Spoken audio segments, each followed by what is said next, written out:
How do you design one of the most advanced ERs in the country? At Parkview, we did it by focusing all our attention on you, the patient, by involving doctors and nurses in the design process, by creating quieter, more private spaces, and by leading the region in heart, stroke, and trauma care. This is not your typical emergency room. It's Parkview.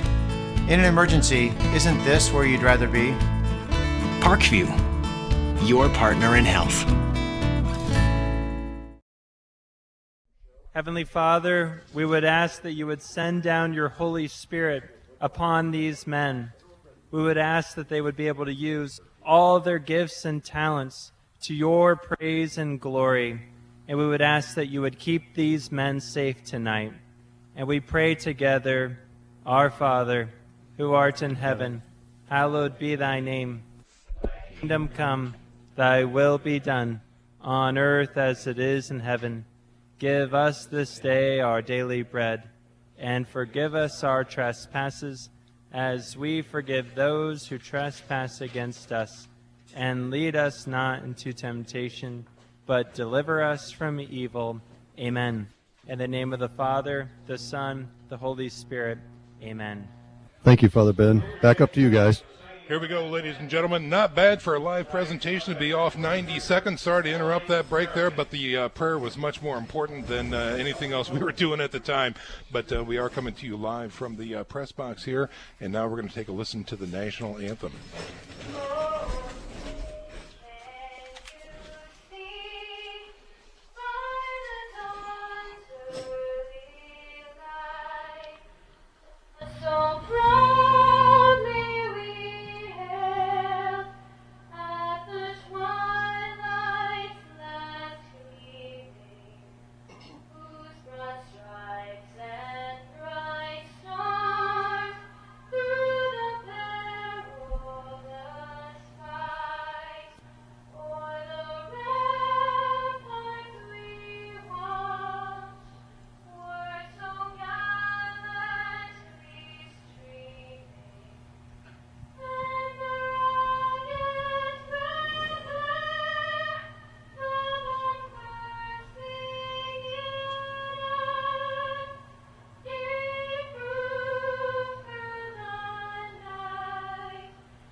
Ladies and gentlemen, once again, welcome. It is opening night here, coming to you live from Luers Field, and it is the Bishop's Bowl. Bishop Dwenger Saints taking on the host, Bishop Luers Knights. Good evening, everybody. Sean McBride here, coming to you alongside.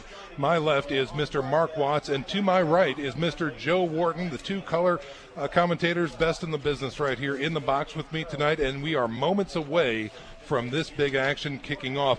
Mark Watts, this is clearly your home field, if you will, so let's talk about keys to victory tonight. Thank you, Sean. I'm so excited. Though we did the live tailgate talk, and I feel a little hurried here. So Dwenger, big thing, they've got to slow Luers down by using ball control. Their offensive line, the offensive line, the size of the strength of Dwenger, they need to use ball control. They need good quarterback play, Sean. Defensively, they have to limit the big plays. Easier said than done. Luers handle Dwenger's big offensive line. They've got to slow these guys down. And Wazinski to Mack, that's number 2. Watch that. I think we're going to have fun watching those Division I players perform tonight. Sean, here we go. I think you're absolutely right. It looks like the players are now taking their way to the sidelines here, and I don't know. Yes, the captains are lining up, preparing for a coin toss here. And we're going to go down to the Godfather here momentarily, who should have some results for us as the captains make their way to the middle of the field for the coin toss. We'll take a moment here to let you know that if you can hear this game, it's thanks to our communication sponsor, Dr. Todd and Mary Briscoe, and Briscoe Family Dentistry. Their generous financial support helps make this Redeemer Radio Sports broadcast possible. If you need emergency dental care, call Dr. Briscoe at 260-486-9950. That's 260-486-9950. And again, we're coming to you from the press box here at Luers Field, preparing for this epic battle, and talk about the pregame action here. New faces, if you will. Joe Warden over at Bishop Dwenger, specifically with the absence of Coach Schwarzkopf, Ernie Bodrab. You've had an opportunity to talk with him. Give us your thoughts about Coach Bodrab and the conversations that you've had. Well, class act, first of all. I think anybody talks about Ernie Bodrab, first thing out of your mouth is he's a class act and a good guy. And really what his plan is this year is he's taken the reins. Really, the horse is already in place. The structure's in place. The everything's in place for this Bishop Dwenger football team.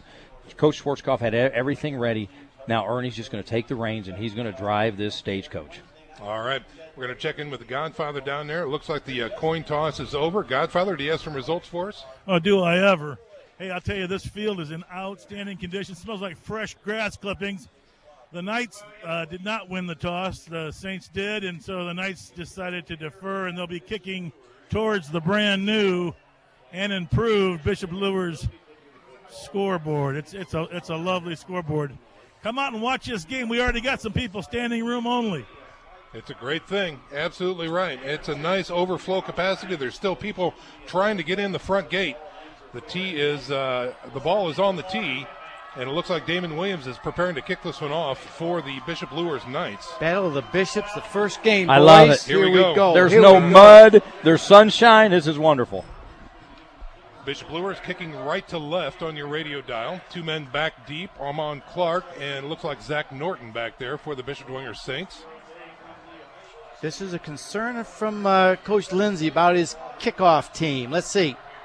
And here is the kick. We are underway for the 2015 season. Clark has the ball, and he caught it with the knee down. That's exactly right. And it looks to be right at the 11-yard line. So the Saints, with a successful catch, but no return that time, they'll take over 1st and 10 at their own 11-yard line. Sean, these are the things that you see in early games. Yes. That, he didn't have to go down to that. And he had a wall in front of him, Mark. He did. And as a coach, you're saying, okay, we're going to have good field position after that kickoff. And all of a sudden, you're inside the 20. So kind of tough for Coach Bodrab here on this first call. Real quick, the big boys up front for this Dwenger offense. We have Landon Campbell, Landon Myers, Nick McGuire's your center, Jeremy Herber, the big all-city guard, and Sean McCabe is the right tackle. Blake Pichelny in the shotgun. He's got a single setback, wing right, 2 wideouts. Here's a snap. It's good. They get to the tailback, off tackle to the right side, dives forward for a gain of 4, possibly 5. That's their tailback again, Armand Clark on the carry. Running behind Sean McCabe, going right at this defensive front mark early. The front 4 is the strength of this Bishop Luers team. Coach Bodrab told us all we need is 4 yards on every play, and they just got it. That's what he wants to do. Get behind these big boys, and he likes to run it. Run the clock as well. Yeah. Yep. Ball just north of the 15-yard line, bringing up a 2nd and long 5, possibly 6 for the Saints. Pichelny in the shotgun again, same formation. Here's a snap. Oh, a little bobble there, but he did get it to the tailback. Tries again the right side, and not much there as he hits the defense for Bishop Luers. Interesting. Bishop Luers went to a 5-2 that time. So they're kind of thinking the same thing as we are. He's going to run the ball. We're going to put another person in the box. No, that's smart. It's a quick adjustment by Bishop Luers early here after only one play by the Saints. We'll call that a gain of 1, bringing up a 3rd and 4 now. They want to force Pichelny to throw the football. That's right. And this may be the down right here as they break huddle and again come to the line. Wide out left and right. Single setback. Wing to the left side now. Pichelny looks over the defense. Here's a snap. He's looking to throw. Looks right. Throws it out to the flats. He's got Zach Norton with the catch. Will he have enough for a first down? It's going to be close. He's got it. He's got it. Move the chains. Like first down for the Saints. It's one thing I saw in film. Pichelny throws a good short ball. 3 steps, he gets it out quickly, and he's accurate. I bet you we're going to see Luers play a little more man-to-man and bump and run, and let's see he takes that away and make Pichelny throw a little bit longer. I agree. Let's talk about the rest of these starters for the Bishop Dwenger offense. Blake Pichelny is calling signals. Number 15, the junior. Zach Norton and Ryan Berghoff are the receivers. Colin Burns and Amon Clark get to start at running back tonight for Bishop Dwenger. First drive of the game here for the Bishop Dwenger Saints. First down, ball now resting at the 22-yard line of Bishop Luers. On a 1st and 10, Piccioni again from the shotgun. Here's an option. Piccioni looks, he dishes the ball. Clark hitting the backfield, rolls forward, and he may have one, maybe two out of it. Not much there. They try the option left and don't get much. Tackled by Golden and Luke Fisher. I really like this 5-2 move. They didn't show it at all in the scrimmage. Of course, you don't do that. But nice adjustment here by Luers, I think, to play the 50. First quarter action. Again, Saints visiting the Knights. So the Saints are wearing the white jerseys and gold pants and helmets, along with the navy numerals. Here we go, 2nd and 8 now for the Saints. Split backs. 2 wideouts left, 1 wide right. Piccioni in the shotgun. Checks off, and now we've got a flag. And this is going to be against the Saints. They lost the clock. So the first penalty against the Saints comes on 2nd and 8 with 9:07 to go here in the first quarter. New twist, Sean, this year. The offense coordinator, Corey Kitchens, for the Saints is in the booth. He's upstairs, and he's calling the plays down, so they need to get those plays in quickly. And we're going to show, again, that's something in the first game or two, that's another thing that happens. Get the play in a little quicker. These things we'll watch tonight if these first game problems persist. All right, so they move it back to just south of the 20 to the 19. They break huddle and come to the line again. Single setback, wing to the left. Piccioni gives to Clark, looking for some room through the middle. Spins out of one tackle, gets into the linebacker core. Looks to be about back to the original line of scrimmage, maybe just shy. But that's going to bring up a 3rd and 10 now for the Saints. The Luers defense, let's talk about the starters in the black jerseys tonight. Up front, the strength of this Luers team. Jimmy Sturm, Damon Williams, Elijah Jett, and Savion Gold. Linebackers getting the start tonight are Richard, Easley, and Fisher. And defensive backfield, Austin Mack. Hear that? Austin Mack, two-ways player tonight. Gilly, Morgan, and Johnston. All right, so on 3rd and 10, the Saints come out. Nobody in the backfield to help Piccioni. They've got some wideouts, 3 to the right. Open backfield. Here's a quick screen through the middle, looking for some room. No, he is stuck at the line of scrimmage and dropped.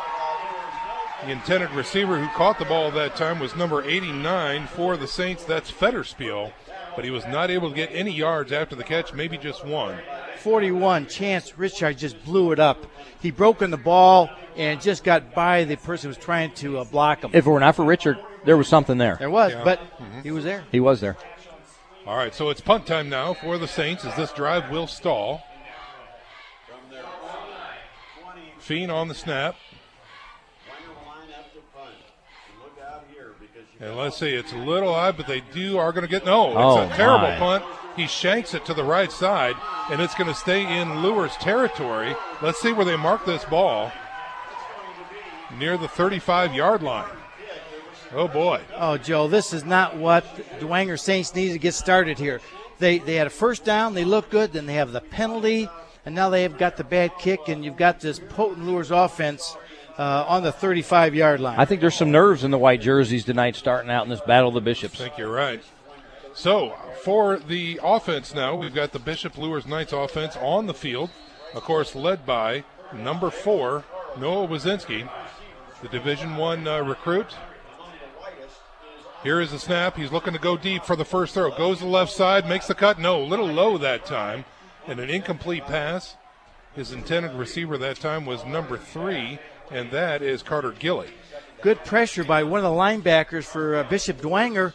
Coach Watercutter saying we're going to come at him, and right there he did. So he kind of showed his hand early. Single coverage for the Saints on Austin Mack there. No safety help over the top. Zach Norton, one-on-one. That's something we'll have to keep an eye on. That we will. As they come out here on 2nd and 10, single setback is Jalen Charlton, number 29 for the Knights. And here's a sweep, give to Mack, looking for some room around the left side. He does get north of the line of scrimmage. He'll gain 3, possibly 4, but not much there for Mack. Talk to Coach Lindsay, and he's just going to find different ways to give his all-star Mack the ball. There was a prime example. He was in a short twin set in the slot. He goes in motion, hand it to him. Nice 4-yard play. What worries me there, Mark, is when they fake it to him and everybody goes and they counter back the other way. And they've shown Watch that. Oh, yes. Yeah. Because everybody with Max there, you've got to follow him. Just wait. We'll see it tonight. Ball is now resting at the 32. We've got 2 wideouts to the right, single setback, 1 wideout left. Wazinski from the shotgun. Here's a snap. Looking left, checks off, rolls right. He's got some pressure, continues to roll. He has to tuck it and run. He's got some pressure and finally gets knocked out of bounds on the far side of the field. No, he stays inbounds. They keep the clock running. And that's going to bring up a 4th and 4 for the Knights. Number 45, Noah Freemuth, did a nice job. He took an inside rush, lost contain, allowed Wazinski to get to the outside, but good pursuit by the Dwenger linebackers. Mitch Effinger on the stop for the Saints. 4th down, first decision for Kyle Lindsey of the 2015 season, and it's an obvious one, Sean. They're going to go. Oh, sure they are. Absolutely. The ball is resting right at the 30-yard line. 4th and 5 for the Knights right here. 0-0 on the scoreboard with 7 minutes to go here in the first quarter. Watch for the long count. Let's see if he can pull Dwenger off. Spread offense, nobody in the backfield with Wazinski. Here's a snap. He's looking to throw, steps up in the pocket. He's got a hand, he's got pressure, throws it right. Nearly picked and incomplete that time. So the gamble on 4th down does not pay off for the Knights, and they turn the ball over. Joe Stegmeyer in coverage, linebacker in coverage down the field. Joe Stegmeyer is also the backup quarterback. Nice play on the defensive side of the ball for Joe. Noah Freemuth made that play, gentlemen. Again. Yeah. He faked outside, he got inside, but he got up the field, so Wazinski couldn't get outside of him, forced him to throw that quicker than he really wanted to. Yeah. He had someone deep, but he's just, with the pressure on from Freemuth, just did a great job. Young offensive line for the Knights. I mean, let's mention that. Yeah. Let's see how that plays out the rest of this night. Good point, Joe. The Dwenger offense is once again on the field, 1st and 10 at the Luers 30-yard line. Piccioni with a single setback, and they give it to him through the middle. And a nice big bull rush right there by the Saints. The give that time was to number 32, Mike Hake, the junior running back. And it looks like they're going to get near 5 yards on that carry. Tackled by Williams and Easley for the Knights. Very, very basic so far, Mark. Wouldn't you agree for the Saints offensively? Oh, sure, and that's what you want to do. Why take a bunch of chances? Now, you're deep in your own territory. You need a couple of first downs, Joe, so at least you can open the playbook up a little bit. Ball just shy of the 35-yard line. Split backs now. Piccioni in the shotgun. Oh, it's a bad snap. Through his hands, over his head, and he has to cover up. And it's still not covered. He didn't make the cover, and I think the Knights have it. I would agree, Sean. I think the Knights had it. That was not a good – no. Somehow – how did he get that ball back? I have no idea. Oh, my heavens. We saw this in the scrimmage. Yes. There was like 3 or 4 of those, and a couple of them in the red zone for Dwenger. So, boy, this is a problem. They didn't get it fixed since last week. But you talked about it, Mark. The Knights went to a 5-man front. Now they have a nose man on their center. And I think the nose man is disrupting. Yep, that's a good point. Yep, wow. Okay, so that bad snap resulted in now a 3rd and forever. The ball is now resting, it looks like to be the 12-yard line of the Bishop Luers Knights. So significant adversity here for the Saints early on in the first quarter. Let's just get half of it back and punt it. At least get some field position here. 4 wideouts and a single setback. Piccioni, quarterback keeper, through the middle. He gets into the linebacker core, and not much there. Gets out to about the 14-yard line. Quarterback draw. Good smart play. Let's not – no turnovers right now. Let's don't do anything stupid. And they didn't. It was a good safe play. That's right. And hopefully they'll get a better punt than they did last time. Yeah, that's exactly right. Joe Nepper is back to make the punt, number 97 for the Bishop Dwenger Saints, standing in his own goal. He is going to launch this one from about the 2-yard line. Feen on the snap here. It's a good snap. He's got it, and the kick is away. Much better punt this time, and it's going to be fielded near the 50-yard line at the 47 of the Bishop Luers Knights. Return man that time, number 26 for the Knights, Isaac Morton, with no yards after the catch. Isaac Morton is one of the leaders on the Luers defense. He's a senior. And Coach Lindsay, when I met with him Wednesday, just couldn't talk enough about his inspiration, his work ethic, and his just leadership. All-conference player last season for the Knights. Does a great job. Blue-collar player. So once again, the Bishop Luers Knights take over in their own territory, 1st and 10 at the 47-yard line. The time now, 4:37 to go in the first quarter. Still zeros on the scoreboard. We're moving right to left on your dial. Wazinski is in the backfield with 2 men, split out wide to the right. And here is a give to Jalen Charlton. Tries his way through the middle, hits a wall, and not much there. A concern that Coach Lindsay had with this Dwenger defense was their linebackers. He said he hasn't seen he thinks they feel better than anybody they've ever faced, generally, and it showed it right there. He had a little seam, and who was that, Gerhardt, Joe? Peter Winklejohn. Winklejohn did that? Yeah. Mm-hmm. Okay, 42, he's a middle linebacker. Watch Peter Winklejohn. I've heard a lot of rave reviews about Peter this preseason. 2nd and 9 now for the Knights. Man in motion across the line of scrimmage.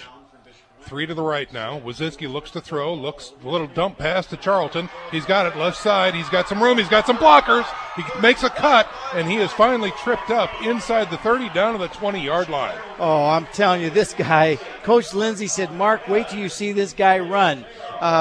He's a little taller, and he doesn't look really fast, but he is. Yeah, he is. He reminds me of Jalen West for the Saints a few years back. Tall, lanky, and explosive. Yep, that's exactly right.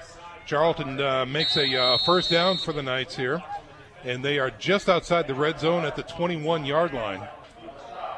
Wazinski checks off the play, looks to his receivers. He's got 3 right and a single setback. Here's a snap, quick throw, right side fade, going deep, and incomplete pass. Timing pattern that time for Austin Mack, and he couldn't get under it. Listen, Mark, we know this. Wazinski has the green light to go to Mack anytime he wants. They've been playing together for 3 years. You told me that after your meetings. I'll tell you right there, when I looked out at Austin Mack, Zach Norton was head up in his face. No safety help. They saw it as well, Wazinski and Mack, and they went right for the fade. Right. Good recognition by Wazinski. The difference, though, Mack got hit. He got hit off his route, and right. That was why it was a little long. Mack's got to be stronger than that and getting his route quicker. So defense won that battle, Joe. 2nd and 10 now for the Knights.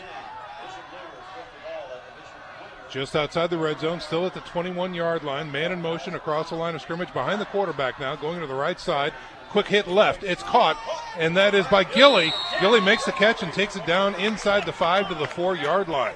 We saw that last week in the scrimmage against Carroll. Amon Clark gives a huge cushion. We saw it. I got to guarantee you, Luers, coaches saw it, and keep an eye on this. See if they keep coming after Amon Clark. And Carter Gilly, he's paid his dues. He probably should have played more last year, but he didn't. And I'm glad he got to throw on that because he's a good player. Here is 1st and goal, and he's got hit in the backfield. It was a give to the tailback who tried inside right, and nothing there. Big swarming defense by Frymuth and company. Sean, that was a counter tray. Yep. First time they've tried it, and Dwenger just blew it up. Joe Stegmeyer on the stop. Yeah. The backside guard and tackle pull on this counter tray, and they just did not get there. So Dwenger, good pursuit on that one. Ball now resting back in between the 7 and 8-yard line. 2nd and goal. We've got 2:49 to go here in the first quarter. Still goose eggs on the scoreboard, but Bishop Luers is threatening. Watch going fade to Mack. They just like to fade to Mack. Let's just throw it up and have him go get it. Spread offense. He looks left, checks off, looks through the middle. He's hit in the backfield, and he is dropped for a sack. He was hit up front, and he was hit from behind as well, but Wazinski is fine. Jordan Banks, the right tackle for Bishop Luers, 6'5", 250, is having an awful time with Noah Frymuth. Again, he's going to have to get some help over there because right now Banks can't handle him. No, he can't handle him. You're right. They're going to have to leave somebody in to help Mark. And Nolan Sipe also in on the stop, number 68 for Bishop Dwenger. Ball now at the 14-yard line, so they moved him back. And now the Knights are facing a 3rd and goal from the 14. 2 wideouts to the right, single setback, man in motion, left to right. Gilly wide alone left. Tipped ball, and it is incomplete that time. He was trying to get Gilly on that same interior post, and no good. What did Coach Bodrab tell us this week, Mark? He said, we've been working on all week. Get your hands up. And right there, the ball got tipped. And that's how he said it to us, too. Get your hands up. Get your hands up. All right. And he's told the offensive line for since day one, go forward. Move forward and take your first step has to go forward. Well, the ball is resting at the 14-yard line, and the offense is on the field. They're not going to try for a field goal here on 4th and goal. This is going to Austin Mack. Has if to it's be. not, Yeah. I'm shocked. Two wideouts to the right, two wide left, and a single setback. Wazinski looks right, goes over the middle, and it is thrown, caught, touchdown. Touchdown, Bishop Luers. Again, throw that time to number 2, Corey Griggs. Okay, that's why I'm still up in the booth. And he used Austin Mack as a decoy. He did. They put head up on Austin Mack. They had the free safety shading Austin Mack to take away the slant, and then they brought this kid right in underneath it. Great call by the Luers offensive coaches. All right, so now in for the PAT is Peyton Howe for the Bishop Luers Knights, number 8. The kick is up, and it looks good from here, and it is. So 7 points on the board for the Bishop Luers Knights with 1:37 to go here in the first quarter. Stick around, folks. We're back in 30 seconds. You're listening to the Bishop's Bowl here on Redeemer Radio 106.3 FM. Are you looking for an orthopedic specialist? Ortho Northeast has been serving the community for over 50 years with offices in 3 convenient locations. Look for the location nearest you. Dr. John Pritchard is a board-certified orthopedic surgeon with 20 years of experience with ONE and can assist you with the best treatment plan for your knee or shoulder pain. Dr. John Pritchard is looking forward to meeting you and helping with all orthopedic needs. Call Dr. Pritchard at 260-484-8551 or visit the web at www.orthone.com. We are back to live action here, ladies and gentlemen. 7-0 is your score. The Bishop Luers Knights on top of the Bishop Dwenger Saints in the waning moments of the first quarter. It was a 14-yard pass from Mack to Griggs that time, Mark Watts. Wazinski. Wazinski. And Sean, I want to talk about this. This was a great call by Kyle Lindsay. Everybody in the booth thought it was going to Mack. The other side thought they were going to Mack. They had the free safety shading Mack. They used him as a decoy, and they put Griggs on a pure post pattern by that safety, and he made a heck of a catch, guys. That was not easy. I agree. Absolutely. Great call. Here is the Luers kickoff from the 40. Damon Williams. Clark does take it near about the 17-yard line. He's got a wall through the middle. He blasts through it. Gets a nice return that time, and it's going to be close to about the 35-yard line before he is taken down. Well, folks, this is first quarter action here, which is brought to you by Eisman Property Management, a local company that offers owner services for residential properties from a single home to large complexes. If you're a property owner needing full-time maintenance staff to care for your property, or if you need to find a rental home, Eisman Property Management is here to help. Sean, this is a key drive for the Saints. They've got to get a couple of first downs. They need to get some field position here. 1st and 10 from the 35. Man in motion behind the quarterback. Here's a snap, and the fake going left into the corner. It's tipped, nearly caught, but not that time by the outstretched hands of the Bishop Dwenger Saint, number 89, John Fetterspiel. Broke on the ball real well. Good pass, but just good defense. Yeah, the defender got in the way of that one, Joe, and it's no good. Now they tried to do the play action on first down, which makes sense. Makes sense. Think it's going to be a run. Sure. And just a good play by the Luers defender. 2nd and 10 now for the Saints. Again from the 35, split backs this time. 2 wideouts to the right side, 1 wide left. Here's a give to Clark through the middle. He finds a seam, gets 5 yards, gets 6 yards before he's taken down. In the scrimmage, Amon Clark ran the ball about 5 times, put it on the ground twice. I talked to the coaches this week, and I said, is Amon going to hang on to the ball? And they said, yes, he never fumbles. They were really surprised to see him put it on the ground in the scrimmage. Well, and that's a testament to possibly Carroll's ability to hit, too. So there you go. Yeah. Tackle by Easley for the Knights that time. Middle linebacker. 3rd and a long 4 for the Bishop Dwenger Saints. Just north of the 40-yard line. Luers still in their 50. Single setback, wing right, wide out wide. Here's a give to Clark through the middle, counter. He finds some room, tries to break it outside. He is hogtied and taken down short of the first down. And let's see exactly where they mark him. Oh, I think he's about 6 inches short. I think you're right. Right at the 45 He had line. it, but then he tried to bounce it back outside, and he ran backwards, and they stopped him. He had a first down. And now we've got a timeout on the field, and it looks like they may bring the chains over. Boy, Easley again. He came out of nowhere. Pursuit from his middle linebacker position. When he bounced out, his speed got there. Okay, Coach Watts, put your coaching hat back on just for a second. If you're 6 inches short, You average 260 on your offensive line. You need something positive. Do you get behind the big boys and get the 6 inches on fourth? Yes, and what you're going to try to draw them off site first. All right, let's get the easy Just one sneak if you it then? can. Nope. And I'm going to my best offensive lineman that I have out there. Just get a straight dive and say we need 6 inches. It's 6 inches. How about that for my first call of the season, Wow, Sean? impressive. Yeah. Joe doesn't Thank lack you. for confidence, so it's surprising that he bring that up already. I'm 1 for 1. All right, 21 seconds to go here in the first quarter. Offense is on the field. Saints are facing a 4th and 6 inches. 7-0 is your score. Hey, guys. Saints are on the field. Let's check in with the Godfather. What do you have? Hey, guys, you guys called it earlier in the game that offenses looked a little bit nervous, something like that. The Knights looked a little bit rough the first time around, but now you saw what they did with the touchdown. And now all of a sudden this large offensive line is moving these guys down with the running plays. It's kind of exciting football. Indeed it is. All right, here come the Saints. The offense is on the field. They are running up to that ball. The big offensive line is sprinting up to the ball. Everyone is set. Piccioni under center this time. Single setback. All right, try to draw them offside. Didn't work. Off for the hard count. Did not work. Here it is. Quarterback keeper. Big push. Does he got it? He got it. He fell across the 45. That's all he needed to do. And I think they are going to mark it with a 1st and 10 for the Saints. Second effort. See what they do. Still a few ticks of the clock left. And, yes, that will be a 1st down for the Bishop Dwenger Saints. And that was a nice job by Piccioni because he didn't go straight. He kind of went to his right, found the open spot, got stuck the first time. Second effort, as Joe said, made it. And I'm telling you, that's huge for that offensive line because their young quarterback stuck his nose in there and showed the second effort.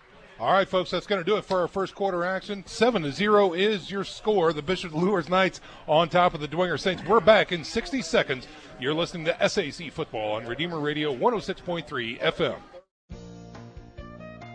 Hello, I'm Tom Steele with Tom Steele Tire and Auto Repair, a family-owned business for over 35 years. We carry all major brands of new tires as well as a large selection of quality used tires to save you money. We do all types of auto repairs, be it brakes, alignment, or just fix your air conditioning.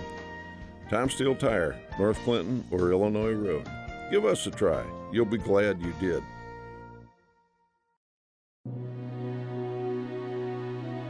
Whether you fly a plane through the clouds or bake cookies with your kids, we want to give you more time to do what you love. Hi, this is Lisa Stauffer from First Federal Bank. Our checking accounts with online and mobile banking options let you do just that. Whether you're in the air or on the ground, ask us how you can get up to $150 when you open a new checking account and take advantage of these banking options. First Federal Bank, better together. Member FDIC, Equal Housing Lender.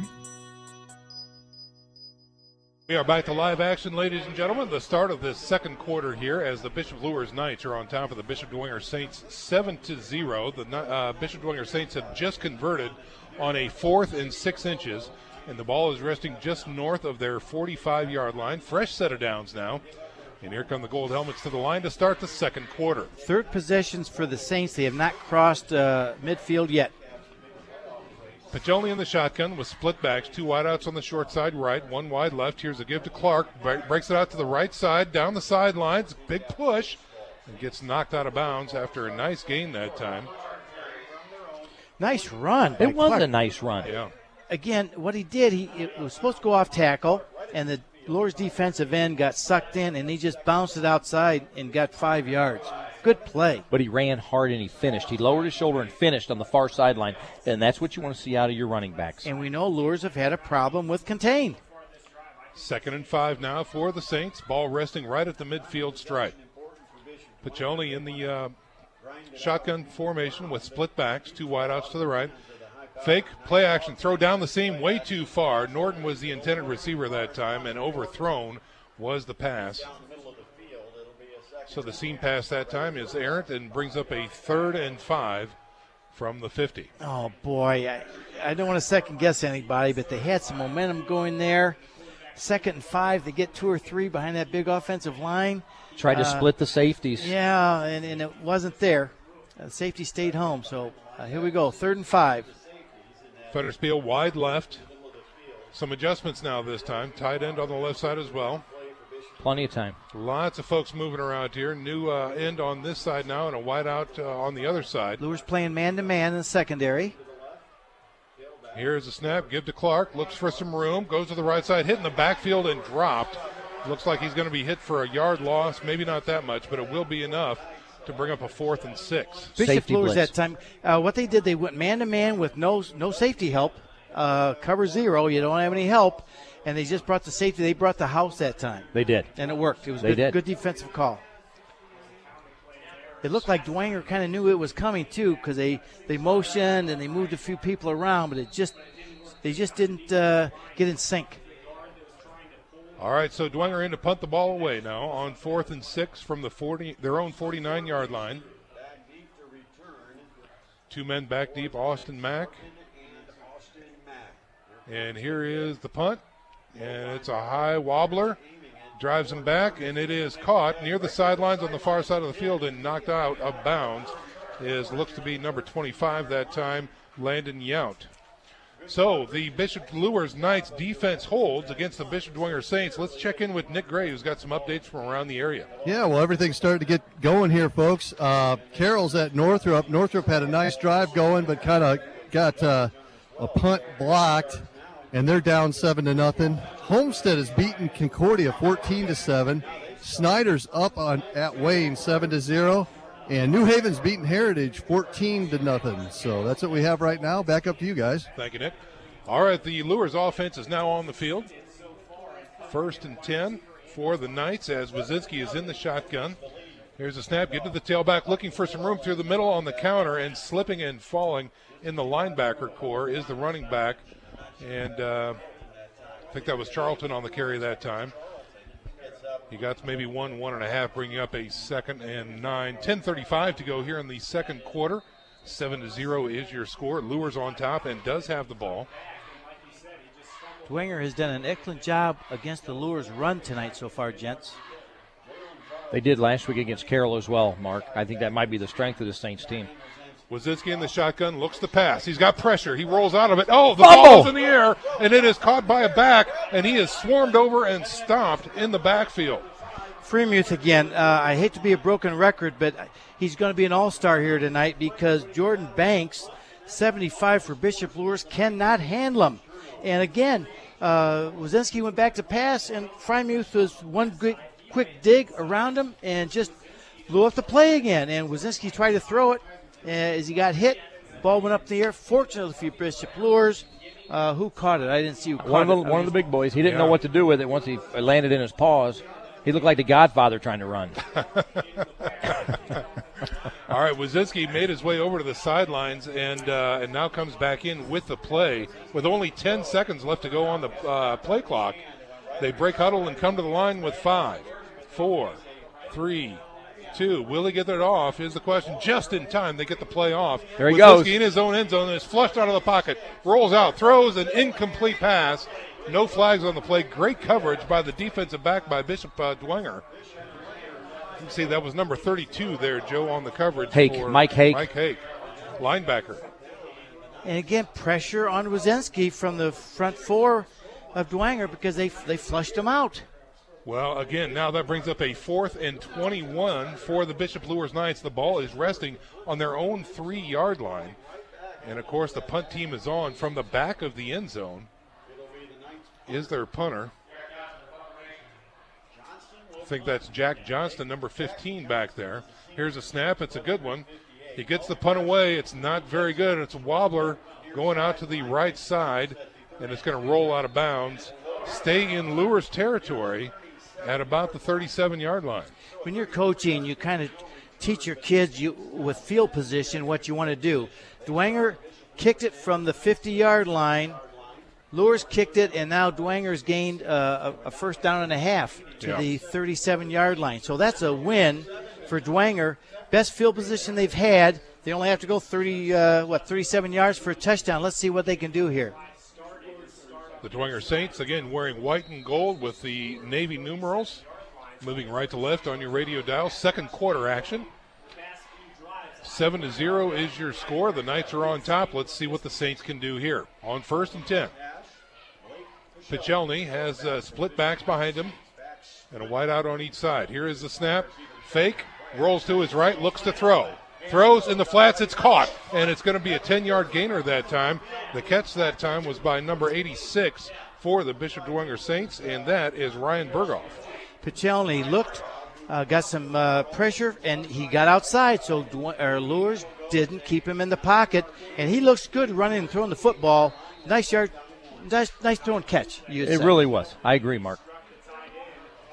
So just shy of a first down there by Berghoff on the catch, brings up a 2nd and short 1 for the Saints. Pichelny again in the shotgun with a single setback. Here is the snap, it's a little low, and it goes for fake. He goes to throw, goes out wide left, deep. Does he have it? Is it picked off is the question. Intercepted by Mack. My. Okay, fans. This is what a Division I quarterback does. This looks like Jalen Smith. There'd be about 2 or 3 plays when Jalen Smith would play. I'd say, oh, my goodness. Austin, he was beat, and the ball was there, and Austin Max, he made up ground and intercepted it over his shoulder, over the top of his head to do it. That'll be in the highlights, but that's all Austin Mack's athleticism. That's exactly right. Pichelny put it on the numbers, and Mack, with his closing speed, was able to get there and rip it out of the receiver's hands.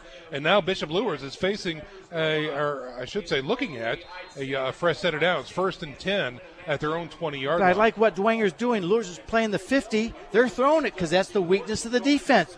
And it was there. Wow. Here is Wazinski with an empty backfield, 2 wideouts to the left, 3 wide right. Looking to throw, looks left, goes deep. Does he have a man? He's got it on the streak, and no, right through the hands of Charlton that time, and he cannot make the catch. Or excuse me, that was Farrell, I think. I believe so. 21. Number, yeah, 21. And that was just a streak, not to the sideline. He was going up the slot. About the numbers, just a straight, let's beat our man, and he hit him in the stride, and he just dropped Perfect pass. It was. Godfather, what do you have for us? That's the 3rd one I've seen that they haven't caught, and so it just goes to show what we already know. Offense is timing, and as the season goes on, I think they'll be catching some of those. All right, 2nd and 10 now for the Bishop Luers Knights. Again, from their 20-yard line. Wazinski has a man in the backfield. Charlton with him. 3 wideouts to the right, 1 wide left. Here's a snap. Quick throw, screen. Austin Mack has it. Looks for some room. Puts his head down. Gets into the backfield. Crosses the 30 and is dropped for a nice gain. Looks to be enough for a first down. I was watching the Noah Frymuth and the Banks confrontation out there, and that's what you do to beat the defensive end. Get rid of it quickly. Quick screen over there and nullify that strong rush they've been getting from the quarterback's right side. So that moves the chains for the Bishop Luers Knights, bringing up a fresh set of downs, 1st and 10. Ball resting at their own 31-yard line. 7-0 here in the second quarter. Saints moving left to right on your radio dial. Wazinski in the backfield with a single setback.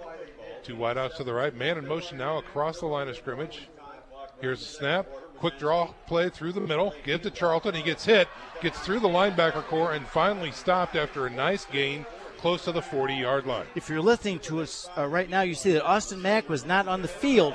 What they want to do, they want to give him a blow on offense. They need him on defense. So Coach says it's really good for us because if you're trying to double us, it gives us a different look because you're not going to double us without Mack being out there. But then he runs a draw play and Mack's back out. So he gave 1 play to rest.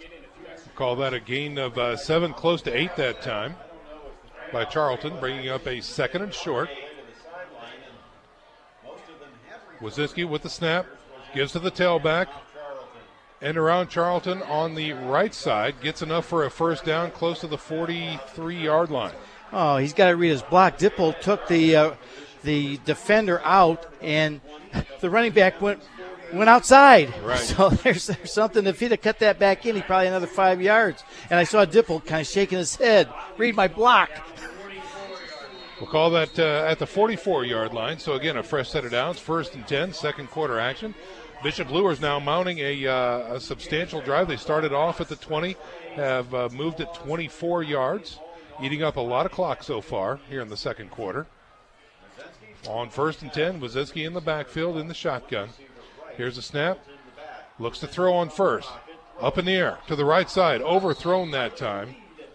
And his intended receiver was number 23, Justin Dippold. Just a little long that time, Mark.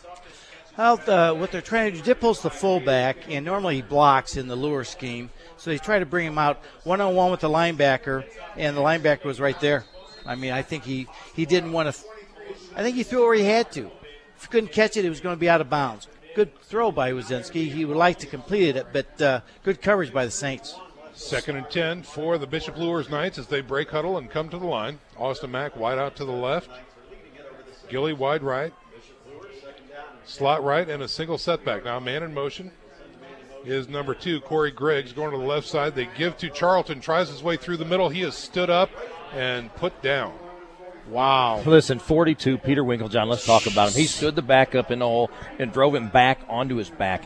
Coaches told me about Peter Winklejohn that they haven't had a linebacker that hits like Peter since Mick Menser was suited up, the 6'4", 300-pound linebacker for the Saints. That's saying something but right there. You teach your linebackers, you kind of stay in the back hip, and when they move up, you just step up, and that's just what he did. That was picture-perfect linebacker. Now they're starting to double Mack, guys, on the right-hand side. 48's over there, shade him. So let's see if they come back here to the Luers' right side where the double isn't. Call that 3rd and a short 9 for the Saints here. Here's the snap. Wazinski looks. He's got pressure, goes to the right side, well overthrown. Had to get rid of it because of the pressure. And now the Knights are facing 4th and long. Frymuth again, Mark, put pressure on Wazinski. Wazinski had to scramble backwards to get away from the pressure, and he just had to get rid of it. Frymuth is just he's all over the place. He's just dominating the offensive tackle. The one time he didn't get in there, they put a tight end over him to kind of slow him down. But when he's one-on-one with no tight end, right now, he's winning every battle. All right, so on 4th and long, here is the punt snap. The kick is away. Oh, nice punt that time by Luers. Amon Clark signaling a fair catch inside the 20, right at about the 15-yard line. So the defense for the Saints holds. We have 5 minutes and 36 seconds remaining here in the first half. 7-0 is your score. The Bishop Luers Knights are on top of the Saints. The Saints defense again holds, and now here comes the offense in the gold helmets. I'm making a big deal about field position tonight. The last time the Saints got the ball, they got it on Luers 37. Right now it's on their 15. So we're looking at 5 first downs difference from this, what field position can do for you. Mack is not on the field, getting a rest now on the defensive side of the ball. Pichelny in the backfield, the shotgun, single setback. Wing left, wide left, and a wide right. Here's a give to the first man through, and he gets north of the line of scrimmage and not much more there. The running back that time was number 40 for the Bishop Dwenger Saints, and that is Colin Burns, the fullback. Tackled by Chance Richard. Stepped up very nicely. Luers are starting to slant when they're in that four-man front. And the tackle went in. Linebacker looped around and was right there. All right, so we'll call that a gain of 2, bringing up a 2nd and 8 for the Saints. Split backs this time. Pichelny looks over the defense from the shotgun. 2 wide outs to the right side, 1 wide left on the short side. Here's the snap. Play action. He's looking to throw. Throws it up, lofts it into the air, and it is going to be incomplete, and there's going to be a flag. That might be offensive, guys. I don't think so. I don't know. I think he was trying to get to the ball. Let's see what happens. That was quite a battle between number 26 and Joe, the intended receiver that time. Nick Fiacable. Fiacable, okay. What they did was play action pass. Luers was in man-to-man with 1 free safety. The free safety didn't get deep enough. All right, so it's on Luers. Call goes against Luers that time. Mark, they seem to be – I'm sorry, Sean, real quick. Mark, they seem to be trying to go down in the center of the field. They must have seen something in film study. We'll talk about that later. Yep. Redeemer Radio has one travel sponsor, ladies and gentlemen, and that's H&L Electric. Specializing in commercial electrical needs for the business community, H&L Electric can handle the smallest to the largest of projects for your business. Call Pete Henry at 260-357-0123. That's 260-357-0123. That's Pete's cell phone, so call him at 3 in the morning, and he can help you out with your contracting needs. Joe, you're right. Isaac Morgan, he plays like a linebacker sometimes, and when he's the free safety, he bites on that run. He has that linebacker mentality. That's right. So they run that play-action pass, and that's when he got sucked up, and they beat him deep. Fresh set of downs for the Saints. Here's a good to Almon Clark through the middle. Nice blocking that time, but Big Ugly's up front. And Almon Clark falls forward to about the 38-yard line. Amon did a nice job following the block of his fullback, Colin Burns, right there, and picked up, a solid 5 yards, which is a nice pickup for a first down attempt. We've exactly not heard the up front four for Luers, Golden, Jet, Williams, and Sturm. We haven't called their name out a whole lot, so I think right now that big offensive line for Bishop Dwenger is at least nullifying their front four. Luers' big, strong front four. 2nd and 5 for the Saints. Here's a snap and a give again to Clark. Looks to the right side. Looks to find some room through the interior. Not much there. He's going to fall forward to about the 39, and that's going to bring up a 3rd and 3 for the Saints. And just when we said that, Jimmy Sturm came down from his defensive end position, made a nice play, forced it inside to the pursuit. Good team defense there by Bishop Luers. Dwenger just trying to run strong off tackle. We talk about Noah Frymuth, but listen, this Jimmy Sturm can play. I remember watching him last year as a sophomore, and he really got it done, and he's going to be a special player here at Bishop Luers. We noticed that Austin Mack is back on the field in a key situation, 3rd and 3.5. Yeah, that's exactly right. Ball just at the 40-yard line of the Saints. Can they convert? Here's a give to Clark. He gets back to the line of scrimmage and nothing more. The interior falls apart, and it looks like the Bishop Luers Knights are going to hold on defense. Slanting. They're using their defensive front to slant, Mark. They're trying to take maybe advantage of their quickness against the slow feet of some of these big guys up front. Perfect, Joe. Elijah Jett, just as I say we're not talking about him, they're moving him a little bit better, and he made the tackle on that play. The Saints are 0 for 5 on their last 5 third down attempts. And they're going to have to punt this one away. So let's see here. We've got 2 men back deep. That's Austin Mack. And it looks like Morgan back there. So here is the big leg put into it. And it's going to be floating down the right side. Take a Dwenger bounce. It will not be returned. Gets it across the 50 down to about the 25-yard line. And that's where the Bishop Luers Knights will take over. We're back in 30 seconds, folks. This is SAC Football on Redeemer Radio 106.3 FM. Matthew F. Hatfield, a health insurance specialist for those aged 65 and older, and for those under age 65 receiving Social Security disability. Matt provides Medicare supplement plans, Medicare Part D prescription drug plans, Medicare Advantage plans, dental, vision, and hearing aid insurance plans, and long-term care insurance plans. For taking good care during the best years of your life, call Matthew F. Hatfield at 484-6606. We are back to live action, ladies and gentlemen, coming to you from Luers Field, where the Knights are on top of the Saints 7-0. Here in the second quarter, the Knights now have the ball again, 1st and 10. And here's a snap to Wazinski. Takes his time back there, throws it out deep left side. He's got some coverage. No, come on. Nearly intercepted that time, but knocked out of the hands of number 48 for the Bishop Dwenger Saints. Austin Burns cannot keep a hold of the interception. Well, right in his hands. Joe, now Mack hit him hard. Joe, Mack hit him. Mack busted him, Joe. Well, go up and catch the ball. He played. Oh, Joe, he plays defensive back. He got rocked. You can't blame him for that one. Godfather, you're on the sidelines. What do you see down there? No, that's Mack playing defense on the offensive side of the ball, just like he did down here on that. For sure, 6 points for Dwenger. Mack's Nicely being done. Mack. Yeah. 2nd and 10 there for the Bishop Luers Knights now. Man in motion across the line of scrimmage, coming to the strong side. Here's a snap, and it's a misdirection to Charleston, going to the left side. He gets into the linebacker core, and he is taken down. We do have a flag, however.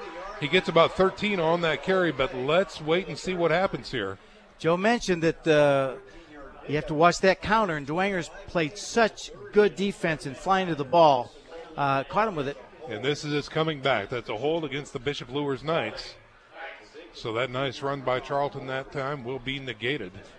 You know, when I think of Bishop Luers offense, I think of 2 things they do extremely well. They counter well and they screen well. Yeah. Going back to that first play to Mack, I'm surprised Wazinski threw it to him. It was double coverage. Yeah. The deep back was back there like he could have called a fair catch.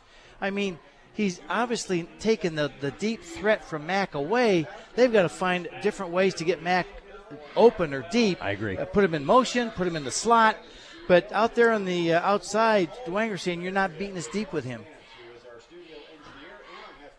Yeah, I mean, last year we saw a lot of success with Mack in a jet sweep situation.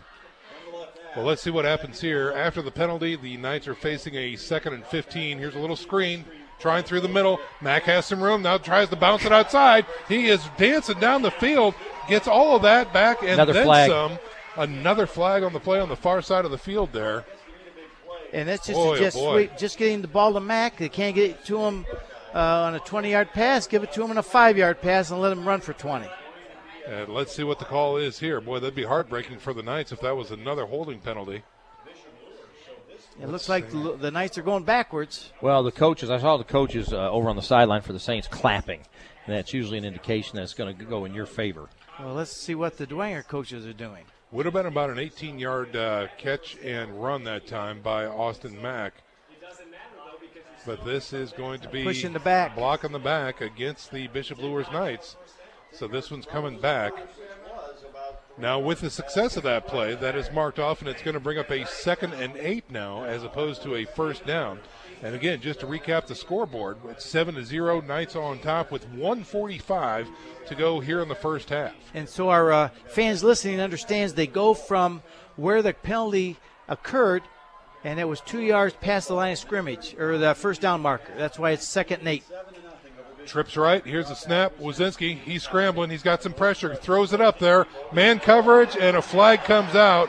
Defender got burned by Bishop Dwenger, and it looks like this is going to be against the Saints defense. Easy call. Effinger was back in coverage. He started to trip, and he pushed off on the receiver with the ball in the air. But, again, it's a smart play because if he completes it, it's going to be about a 30-yard play. Right. You hold him, it's a 15-yard play. So you've gained 15 yards. Really, if you're beat, do it. It's not like college or especially like the pros where it's at the spot. High school, 15 yards. Folks, Holy Cross College is proud to bring you the second quarter of tonight's game. Holy Cross College is an affordable Catholic college offering a life-changing, life-affirming education and is closer than you think. Just 2 hours away, you can search for them on the web at Holy Cross College at Notre Dame, Indiana. Observation about Wazinski tonight. He's not really crisp throwing the football. He's lobbing it, and I would like to see him just throw a couple of slants and just. He's hobbling too, Mark. Look at him run back to the huddle. Yeah, he is, Joe. Godfather, what do you have? I talked to him about that Mr. Dylan limp he's got. He walks like I do, but I'll tell you what, he said it's just an reoccurring injury. He's fine is what he says. Okay. We'll keep an eye on that one. Okay, so here come the Bishop Luers Knights. Fresh set of downs, near midfield. Wazinski goes back into the pocket, throws left. He throws it up there. Incomplete for Griggs, or did he catch it? I think that's going to be, let's see what they mark No, he it. said on the ground. Okay, incomplete. That time, Bishop Luers had trips to the right. Dwenger over, because Mack was on the far outside, put the free safety over, and they went one-on-one where they knew they had a backside. He was open. Good play by Bishop Luers. Now after that free safety is really taking Mack away deep, they're working away from him one-on-one where there's no help from the free safety. Good call. He just dropped the football. 2nd and 10 for the Bishop Luers Knights here. Again, ball resting at the 43-yard line. Their own 43, excuse me. Single setback with Wazinski in the back. 2 wideouts on the right, 2 wide on the left.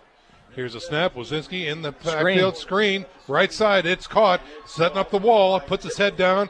Gets north of the 45 and not much more there. As number 23 for the Bishop Luers Knights, Justin Dippold, the receiver that time. Austin Burns came up from the secondary spot and really broke on the football. Made a nice play. He did. He got right between 2 linemen and made a nice play. We got our timeout on the field, folks, so we're going to go ahead and take a 30-second break. 7-0 is your score. Luers on top. More to come right after this 30-second break. You're listening to SAC Football on Redeemer Radio 106.3 FM. Redeemer Radio gladly thanks Dr. Mark Stoner, a St. Jude parishioner, for underwriting a portion of our programming. Dr. Mark Stoner offers comprehensive dentistry for every family member. Dr. Stoner is now accepting new patients at his new location, 9830 Auburn Road. For more information on services for all dental needs, Dr. Stoner can be found on the web at markstonerdds.com or reached by phone at 260-484-4181. Welcome back to Live Action, ladies and gentlemen. This is SAC Football on Redeemer Radio 106.3 FM. We're coming to you live from Luers Field, and we are broadcasting the Bishop's Bowl. And right now, the Bishop Luers Knights are on top of the Bishop Dwenger Saints 7-0, getting ready to finish up this first half of action. We've got 1 minute and 10 seconds left to play here in the first half. The Knights have the ball, and they are near midfield, right at the 46-yard line. 3rd and 7 now, as Wazinski comes out of the timeout with a single setback in Charlton. 2 wideouts left. Now Mack in motion across the line of scrimmage, going to the strong side. Here's a blitz. Snap. Delay. Charlton tries to break it outside, and he can't do it. Who is there but number 42, Joe Wharton? Peter Winklejohn. Yeah. We all saw it. He got in there. He blitzed between the center, the center and the left guard. Luers didn't move, and he flew in there. Yeah. With the 2 or 3 yard loss. Caught him in the backfield. Now it's going to be about 4th and 10.5 for the Bishop Luers Knights. And the Saints take a timeout. Looks like the Saints are trying to preserve some clock, and we need to make a little catch up here, so we're going to be back in 30 as well. And so stick around, folks. Again, 7-0 is your score, getting ready to wind down the first half of action here at Luers Field. You're listening to SAC Football on Redeemer Radio 106.3 FM. This is Jason Schiffley, principal of Bishop Dwenger High School. Students enter our school as children and emerge as adults, prepared to go out into the world with the tools necessary to become citizens of 2 worlds. Our enriched curriculum focuses on academics, service to the community, and participation in extracurricular activities, all while building on the foundation of our Catholic faith. Tuffy, our saintly mascot, reminds us that we are all called to be saints. Call us at 260-496-4700 or visit us online at bishopdwenger.com to find out how you can become a Dwenger Saint. And we are back to live action here at Bishop Luers Field. Timeout winding down here as the Bishop Luers Knights get ready to punt the ball away. Sean, if I was that punter, I'd punt this thing out of bounds. You don't need a big run back right now with a little over a minute left. Dwenger hasn't shown that they can consistently move the football. Don't let them break one here on this punt team and tie it up. You're absolutely right. Jack Johnston, the punter for the Bishop Luers Knights. He's going to launch this one from about his own 30-yard line. And we've got 2 men back deep for Bishop Luers. We've got Almon Clark in the far side. Joe, I don't know if you got a number on. Norton. Okay, Zach Norton, number 21. Okay, so the whistle blows, and we are back to live action here, awaiting the snap from the long snapper here. Here it is. It's a great snap. Johnson gets the kick away. It's a high, lofty kick that time. Lands a little short. They clear out, and it is tapped up north of the 30-yard line. So that is where the Bishop Dwenger Saints are going to take over 1st and 10 at their own 31-yard line. Nice kick that time by Johnson. Mark, did the Saints call the timeout to try and get a punt return, or did they call the timeout so they could try to set up a drive here? I think they called it to set up a drive. You know, you practice your 2-minute drill, Joe. You do it Thursday nights. Let's see what this 2-minute drill looks like for the Saints here. The offense is on the field for the Saints. Pichelny with a single setback, and Almon Clark. Wing right. Pichelny from the shotgun. Here's the snap. Looks to throw to the right side, into the flats, knocked down. Could have been an easy pick 6, but it is knocked down by the defender for Bishop Luers. Isaac Morgan, he looked like a linebacker instead of a deep back. He didn't catch it. He could have just, if he picked it, he's got 6. Yeah. I'm surprised that Bishop Luers not playing a little softer in the secondary. They're playing head up, man to man with the free safety. It's going to open up something if Dwenger can give quarterback a chance to throw it. Pichelny. 2nd and 10 coming up here for the Saints as they break huddle. Again, a single setback. 4 down linemen for Bishop Luers. Here's the snap. Get to the tailback through the middle. Yeah. And Burns can't find anything there. When you see your inexperienced quarterback about throw a pick 6 and you got away with one, just let's run the ball. We're only down 7 points. Let's not really do anything to hurt us. Bishop Luers calls a timeout. Look at that with 38 seconds to go. Actually, that was Peter Winklejohn, number 42, on the carry that time. So Luers burns a timeout here before halftime. Speaking of halftime, folks, stick around. We've got a lot to talk about here as this season unfolds. It's the first game Got some great interviews lined up for you this afternoon as well, or this evening. And we got some scores and updates from around the area. So, again, our halftime show really can't be beat. We want you to stick around and hear all the new and exciting things and really truly good things happening in our local Catholic schools here, Bishop Luers and Bishop Dwenger. So lots to talk about here at halftime, which is just moments away. 7-0 is your score so far. The Bishop Luers Knights have scored on a 14-yard pass from Wazinski to Griggs using Austin Mack as a decoy. And so far the Saints have really struggled to put together a long, sustained offensive showing so far. Well, Bishop Luers hasn't done a whole lot here offensively. They haven't looked sharp, really. Right, yeah. I mean, I don't think Coach Lindsey's really happy, and they haven't been able to run the ball against the Saints at all. Right, Be I anxious agree. to see how much rushing yardage they've had this half. We'll check in with the upgrade here in moments. -3. He's got it. -3 for Luers rushing. 38 seconds left. Here's a play action, and Wazinski tries a pass over the middle, and it is errant, and no good there. That's going to bring up a 4th and 9 and give the ball back to the Bishop Luers Knights here with 34 seconds to go here in the first half. Coach Lindsey looked up to the press box. I think the person running the clock let about 3 seconds run off, and he's like, come on, we're at home. He looks at the clock like, come on. Godfather, what do you have? Well, hey, just look down the sidelines here, saw Coach Lindsey. He says, hey, come on, guys, let's see if we can't punch one in. So he's going to go for it. 34.2 seconds to go. They got the ball back. Here is the punt coming up from Bishop Dwenger, and it is a high kick, a little short, but it takes a little Dwenger hop there. They're going to surround it and touch it up at about the 38-yard line. So the Knights do have an opportunity here. Over 30 seconds to go here in the first half, and a deep threat is certainly capable with the talent that's on the field for Bishop Luers. When I watch these games, I really appreciate the coaching staffs and what they're doing. That time, Austin Mack was on the other side of the punt team to make sure that Dwenger knew that he had moved, and of course, Dwenger knew that he had moved, and he they was punted away from him. Yeah.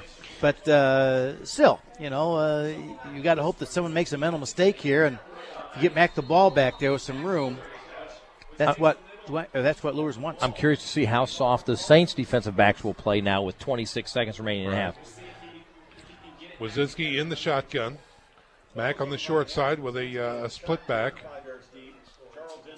Here is the snap. Wazinski looking right. Pocket collapses, and he goes down for a sack.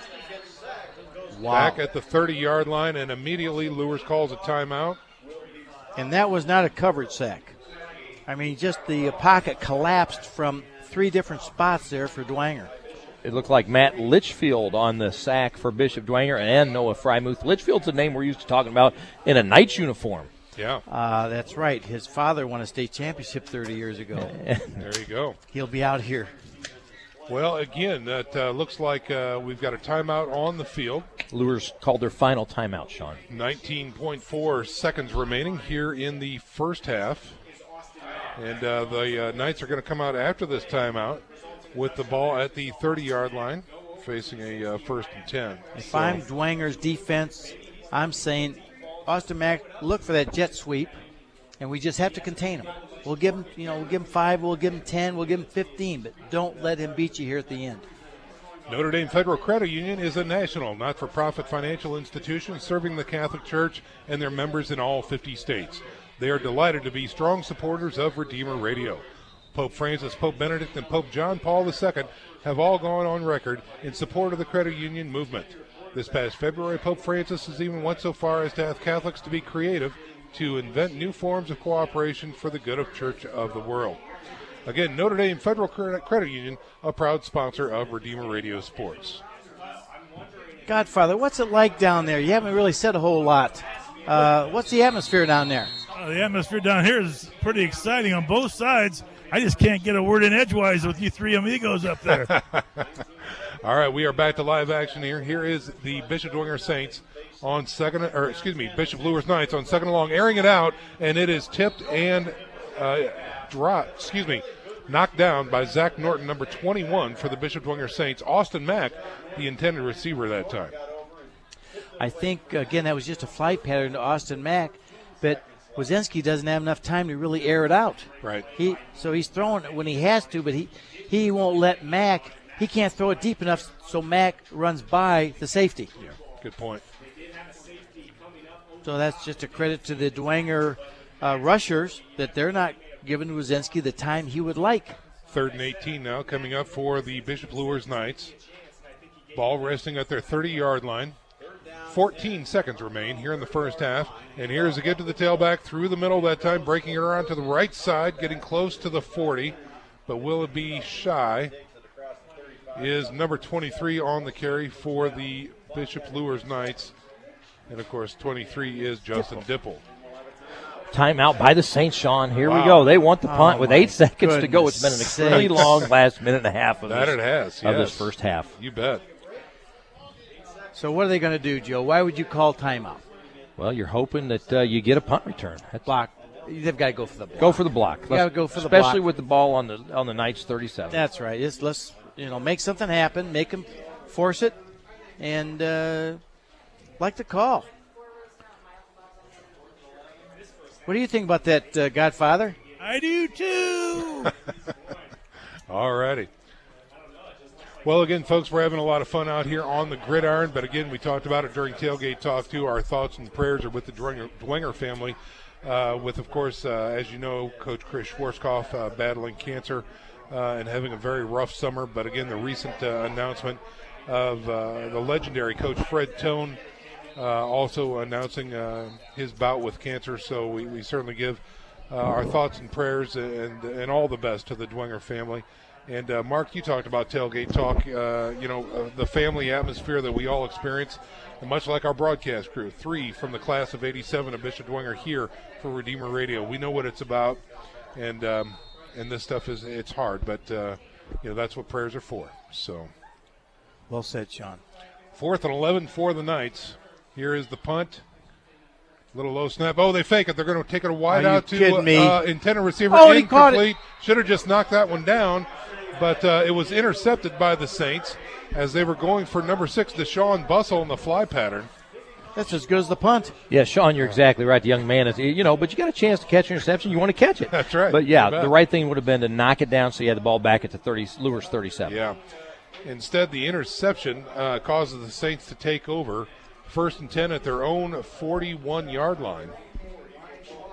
Really, we talked about it. The only thing that would hurt Luers that time would be a block punt, so they call the pass. Right. So the worst thing they're going to get the ball to 37 with 7 seconds. And did they think that the DB was actually going to catch that instead of just knock it down?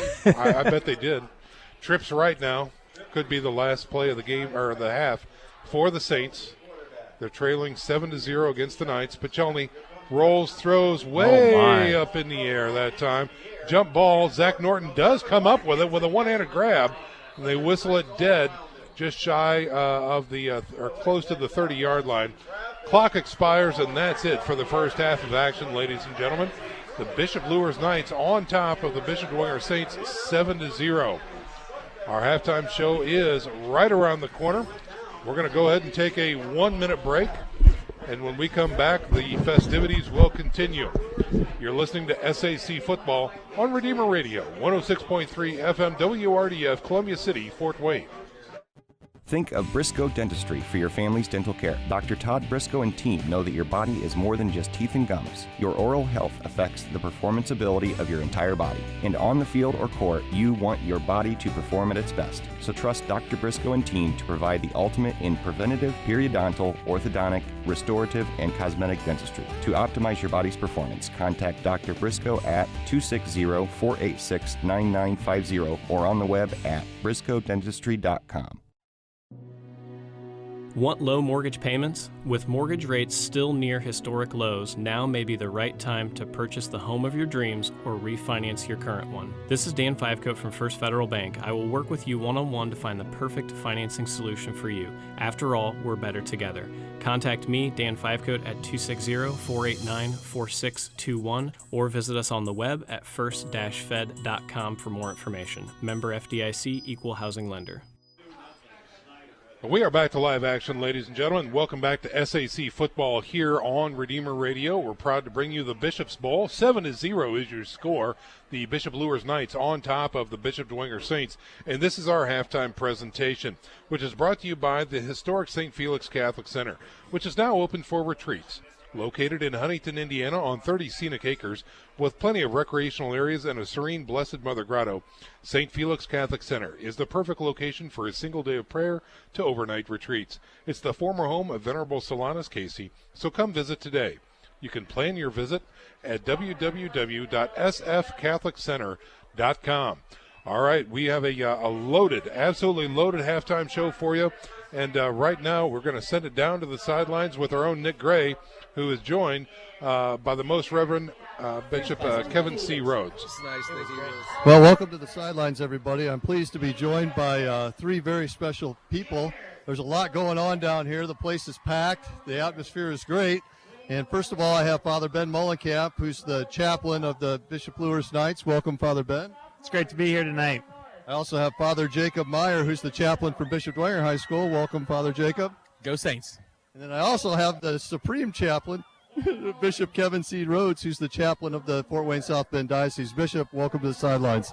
Thank you, Nick. Greetings, everyone. So tonight's a real special night for our Catholic community because we all get to come together and celebrate everything that we do, but focus on the football field. Bishop, what's it mean to you to be out here on an evening like tonight? Oh, it's so much fun, but I love both high schools, you know. It's hard because I can't root for either side. I have to root for both. But I love both Bishop Luers and Bishop Dwenger. And the kids are so very good. They were so excited to see you when you started walking up. I mean, immediately everyone's eyes got big and did a little cheer for Bishop Rhodes. So that just shows you the spirit that comes out of both of these high schools. Yeah, they both have such great spirit, great faith, and that's why we have these schools. So I'm proud of the kids. Yeah, Father Ben, we've been in school for what, a little over a week now. How's it going so far? You know, today I was walking around and I was talking to the kids, and I'm looking at all these faces, and so many of them I recognize, and I'm thinking to myself, this is my fourth year. When you first start as a chaplain, you kind of feel weird too, just like a freshman. Like, you don't know anybody, and they're ignoring you. And now this year, it's like, I don't know, I've been experiencing a lot of joy because I know so many faces. How about you, Jacob? Have you experienced that? Most certainly. I think it's a lot of fun when you get to know the kids and you become a part of their lives and they're excited to see you, you're excited to see them. You really see that spiritual fatherhood. But, you know, I went to a public high school, and so to have this experience of having the faith a part of every aspect of this team, you know, before the game, I had 100 men on our football team kneeling before the Blessed Sacrament, singing the divine praises. And I was like, where else do you get that? You know, this is so beautiful where the Lord and sports and everything can come together so that we can just enjoy all of this. So let's pray together and then let's go out and play together. So, guys, we had a very special thing happen today in our diocese, and that was the groundbreaking ceremony for the new chapel over at Bishop Dwenger High School. It was an awesome event, very beautiful. We had a lot of alumni that came back for it. We had 2 alumni there for the Mass itself. Father Joe Gahn celebrated the Mass for us, and then Brother Patrick Mary, who's a deacon in the Dominican Order of the Eastern Province, was able to preach. Both alumni coming back, and when Pope Benedict came to America, he said that the sign of the Spirit is vocations, when people want to give their whole lives to the church. And so to have 2 of our alumni up there in the process of doing that was a real honor and really cool for our student body to see. So speaking of vocations, tonight you look over on both sidelines, and I don't know how many priests are here, but wow, what a marketing gimmick you got going on, Bishop. Yeah, I'm really happy to see the priests out today, and a number of them are alumni of either Bishop Luers or Bishop Dwenger. And I was, you know, in the groundbreaking, both schools are doing new chapels to show the centrality of Christ in the faith and the life of both schools, which is really exciting. And the one at Dwenger, of course, is their patroness, Queen of All Saints, Mary, Queen of All Saints, and Bishop Luers, St. Francis of Assisi. So I think that's wonderful that people have been so generous to have beautiful chapels for both high schools. Yeah, I think it's the marquee of the school, to come into that school, see that chapel front and center, there's Jesus Christ, and that's why we do it. So exciting. Father Ben, I know that you talked about this is your 4th year here. I don't think you're going to graduate, though. No, I'm not going to graduate. I think hopefully the bishop's going to let me stay as the head chaplain here for a few more years. I don't know. We'll see. If you do a good job, continue doing a good job, Father Ben, I'll let you stay. My mom told me just to do as I'm told, so I just do as I'm told. Well, he recently moved you to a new parish, so I think that might have gave you the lock over here for a little while. I hit the jackpot. There's this beautiful little country French parish, St. Louis parish. I love it. I love that little parish. I want to put a shout out to all you all out there. Well, this has been great, guys. Thanks so much for joining us, and all 3 of you, everything that you do for our high schools, for the kids, for our diocese, and especially Redeemer Radio, too. So thank you all. Thank you, Nick, and God bless all the listeners of Redeemer Radio. All right, this has been Nick's VIP Halftime Report. With that, we'll send it back up to the guys. All right, thanks very much, Nick. Ladies and gentlemen, this is our halftime show. 7-0 is the score. The Bishop Luers Knights on top of the Bishop Dwenger Saints. We're going to go ahead and step out for a 1-minute break. When we come back, we're going to look over the stats, and then we're going to have a roundtable discussion as to what happened in the first half and what we could look forward to in the second half. Stick around, folks. You're listening to Redeemer Radio, 106.3 FM, WRDF, Fort Wayne, Columbia City. Programming on Redeemer Radio is underwritten in part by Bob Busher Homes. Floor plan customization is what they specialize in. Find floor plans, building sites, and read Bob's story on the web at bobbusherhomes.com. Bob Busher Homes is locally owned with offices in Fort Wayne and Angola. For more information about new home building or remodeling, Bob Busher Homes can be reached at 260-490-3355. A clean office space. Okay, that's an easy choice, and choosing the right company to clean your business is easy too. Sioka's Professional Cleaning is the choice of a lot of Fort Wayne companies because of the 100% satisfaction guarantee. Sioka's does it with built-in check systems to make sure your business is cleaned beyond your expectations every time. First impressions are critical, so make sure yours is always the best with professional cleaning from Sioka's. The best people, the best service. 483-2112 or online at siokas.com. Folks, we are back live here at the press box at Luers Field, the friendly confines on the south side. 7-0 is your score. The Bishop Luers Knights on top of the Bishop Dwenger Saints, and we are winding our way through halftime coverage. Right now, we've got the upgrade, Kevin Godfroy, on mic right now, getting ready to tell us what happened on paper in the first half. Kevin, take it away. Thanks, Sean. We'll start with the visiting Saints. Pichelny was 4 of 8 passing for 45 yards and an interception. Clark had 10 carries for 23 yards. As a team, they carried 16 times for only 17 yards. Norton was the leading receiver with 2 catches for 35 yards. For the Knights, Wazinski was 5 of 16 passing for 70 yards and a touchdown. Charlton had 7 carries for 10 yards. As a team, 13 carries for -4, including 3 sacks by the Saints. Griggs had the 14-yard TD reception, and Charlton had a 25-yard reception on a screen. Total yardage, Saints 62, Knights 66.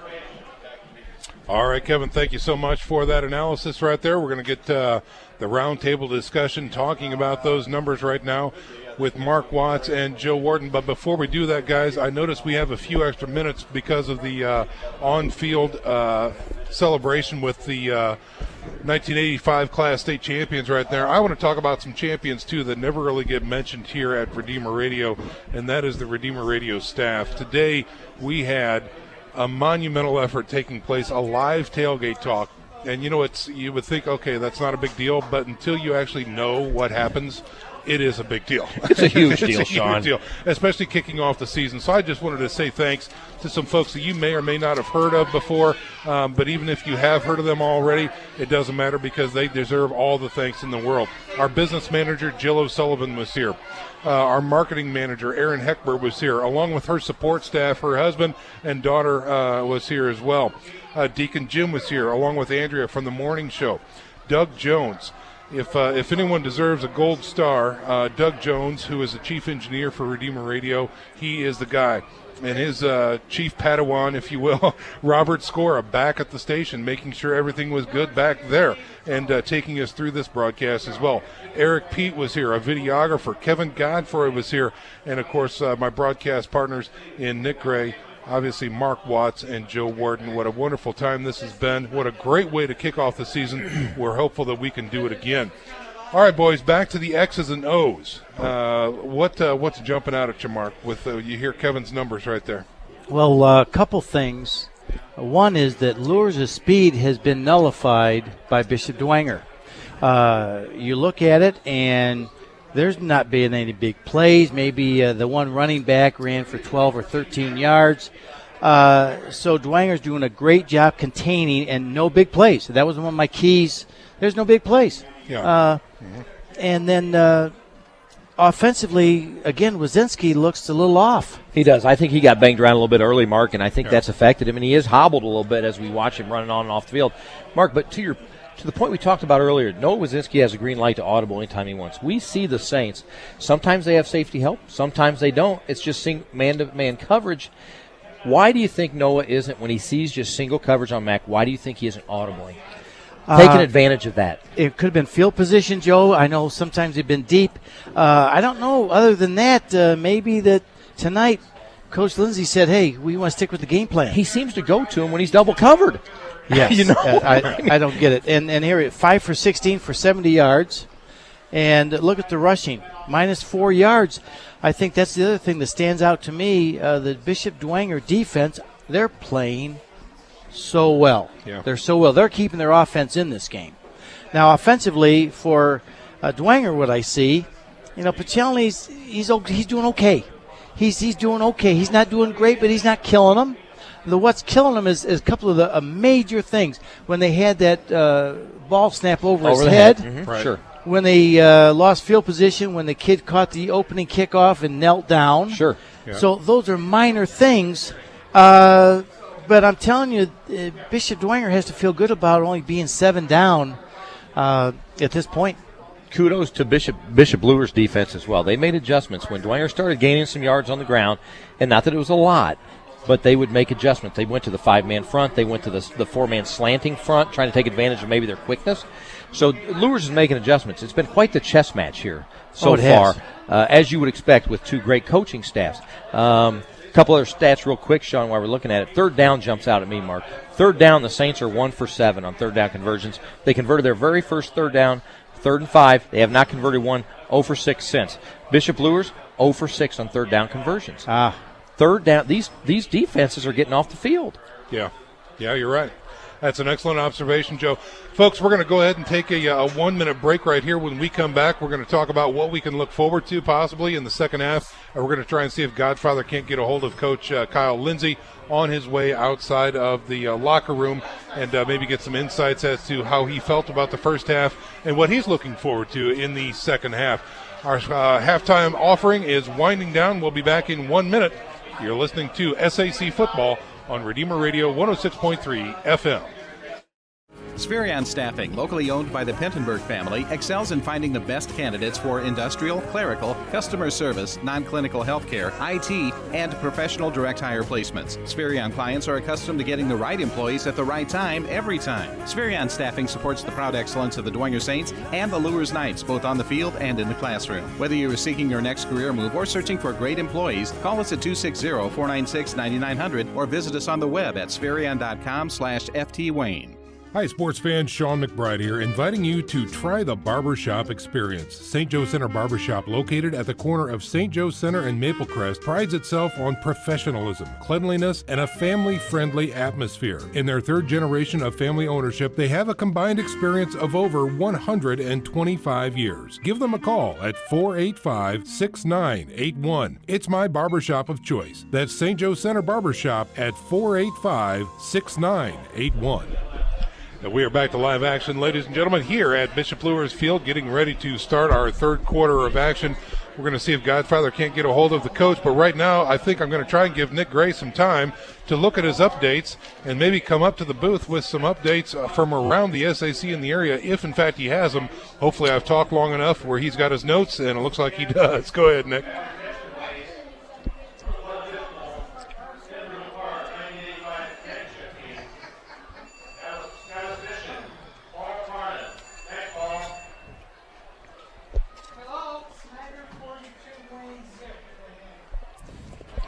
Sorry, Nick. Go ahead. Cut that away again. Can you start over? Sorry about that. I'm sorry about that.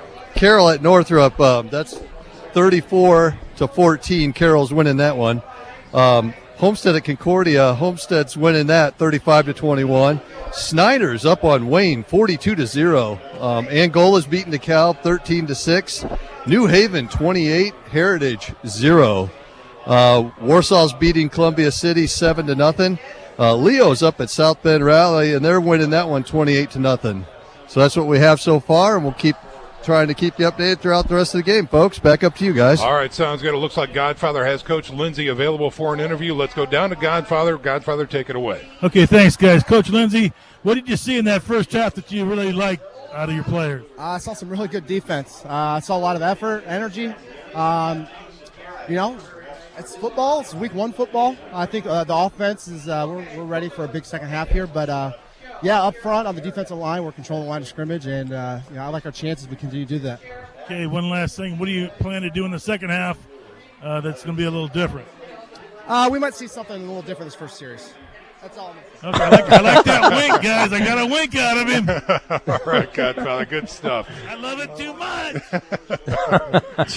All right, so obviously we've got some big plans on the Luers sidelines when we start here the third quarter. Again, Luers up 7-0. Let's talk about Coach's comments. Joe. Well, Mark, you got to believe he's going to do something with formations, get the matchups he wants. I mean, some crossing routes. What do you think? Well, first of all, Mack had 3 touches, so you have 7 points, and he's touched the ball 3 times. So you could be seeing him on jet sweeps.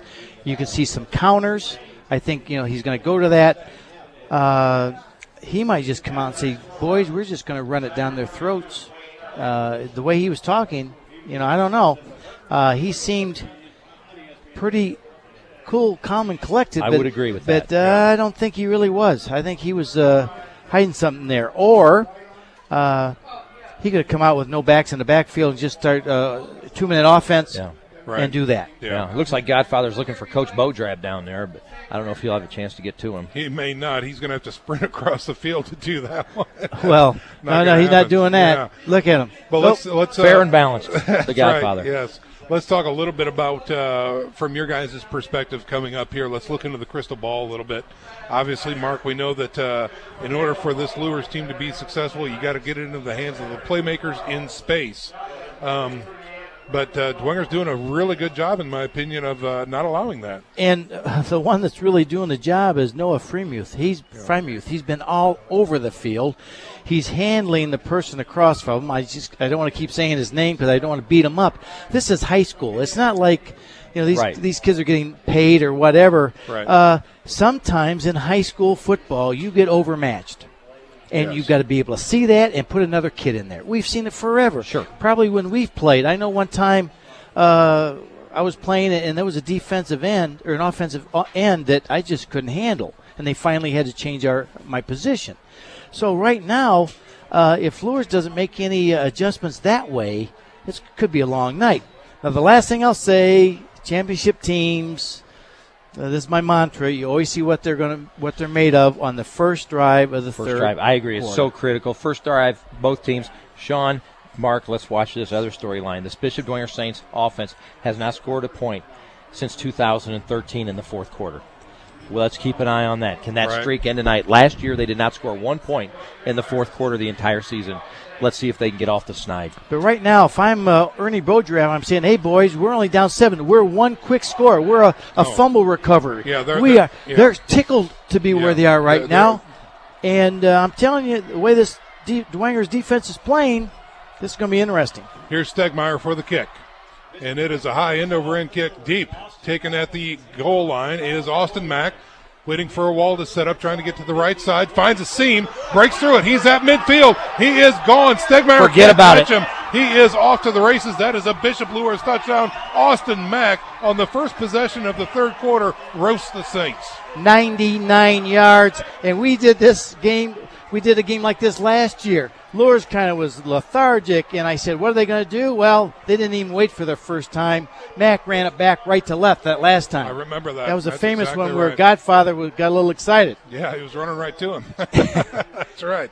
So Bishop Luers comes out and makes a statement here in the third quarter.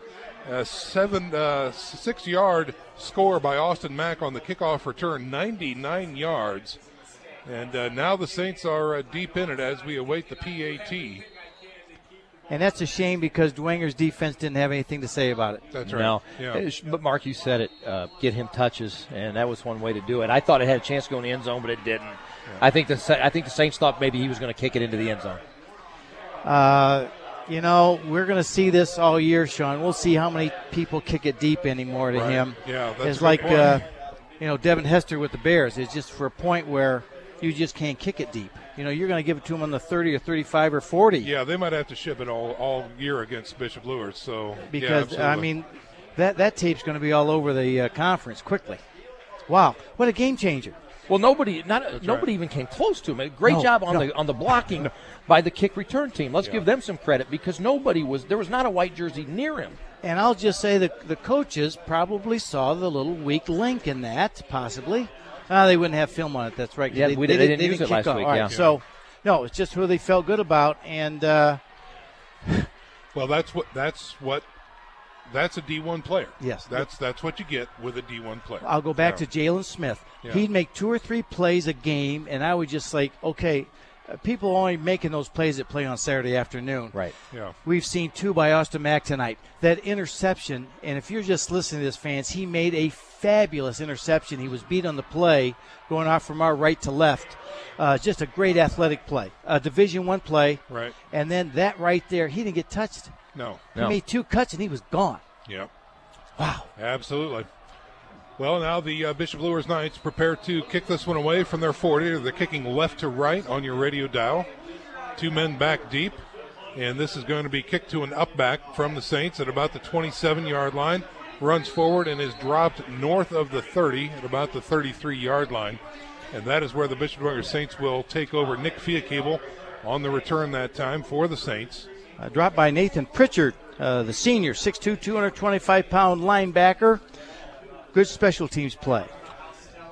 All right, so here comes Pachelny and company onto the field. Dwenger Saints have the ball at their own 33-yard line. They break huddle and come to the line. Wide out right, slot left, short left, and a single setback. Pachelny in the shotgun. Man in motion across the line of scrimmage, and that pulled the defense, and that could be a free 5-yarder for the Saints. Interesting. Bishop Luers came out in a 4-3. So they showed that the first play. They were concerned about the strength of the big offensive line and the running attack of Dwenger. They went to the 52 the rest of the half.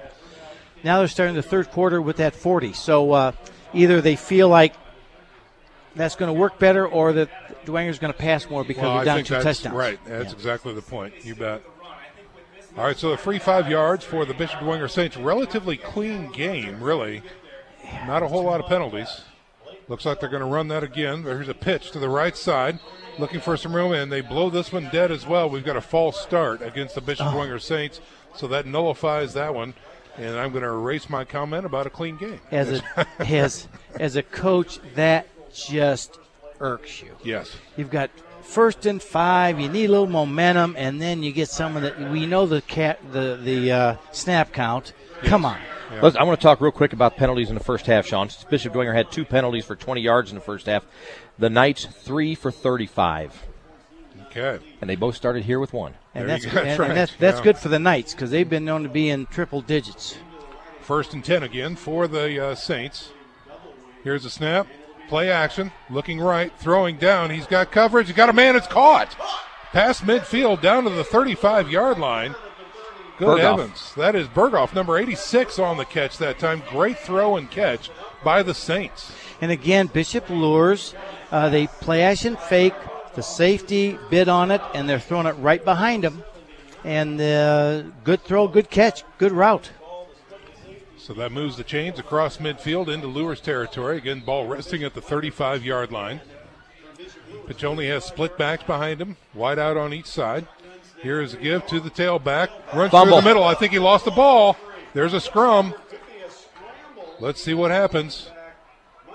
And I think Luers has recovered. Luers has recovered. Oh, another mistake by the Saints, and that kills the drive. That was that Zach Norton? That was Zach Norton. A linebacker for Bishop Luers, if I'm wrong here, but I think it was Chancey Richard came in there and blew it up. He kind of tackled him with his arm right on the ball. And See, I think that was actually Mike Hake, Joe. Oh, was it? I think it was Hake, 32. Yeah. Well, regardless, not to pick on anybody, like you said, but again, the Dwenger fumble results in new life for the Bishop Luers Knights. Right after they scorched the Saints on a 99-yard kickoff return, your score 14-0 here in the third quarter, and the Knights have the ball at their own 34-yard line. And now we've got a timeout on the play. It looks like Coach Lindsay needs to talk about a few things. They only had 6 seconds left in the clock, Sean. Yeah. All right. Well, that gives us a chance to step out for a 30-second break as well. 14-0 is your score. Bishop Luers on top of Bishop Dwenger. We're back in 30. You're listening to Redeemer Radio 106.3 FM.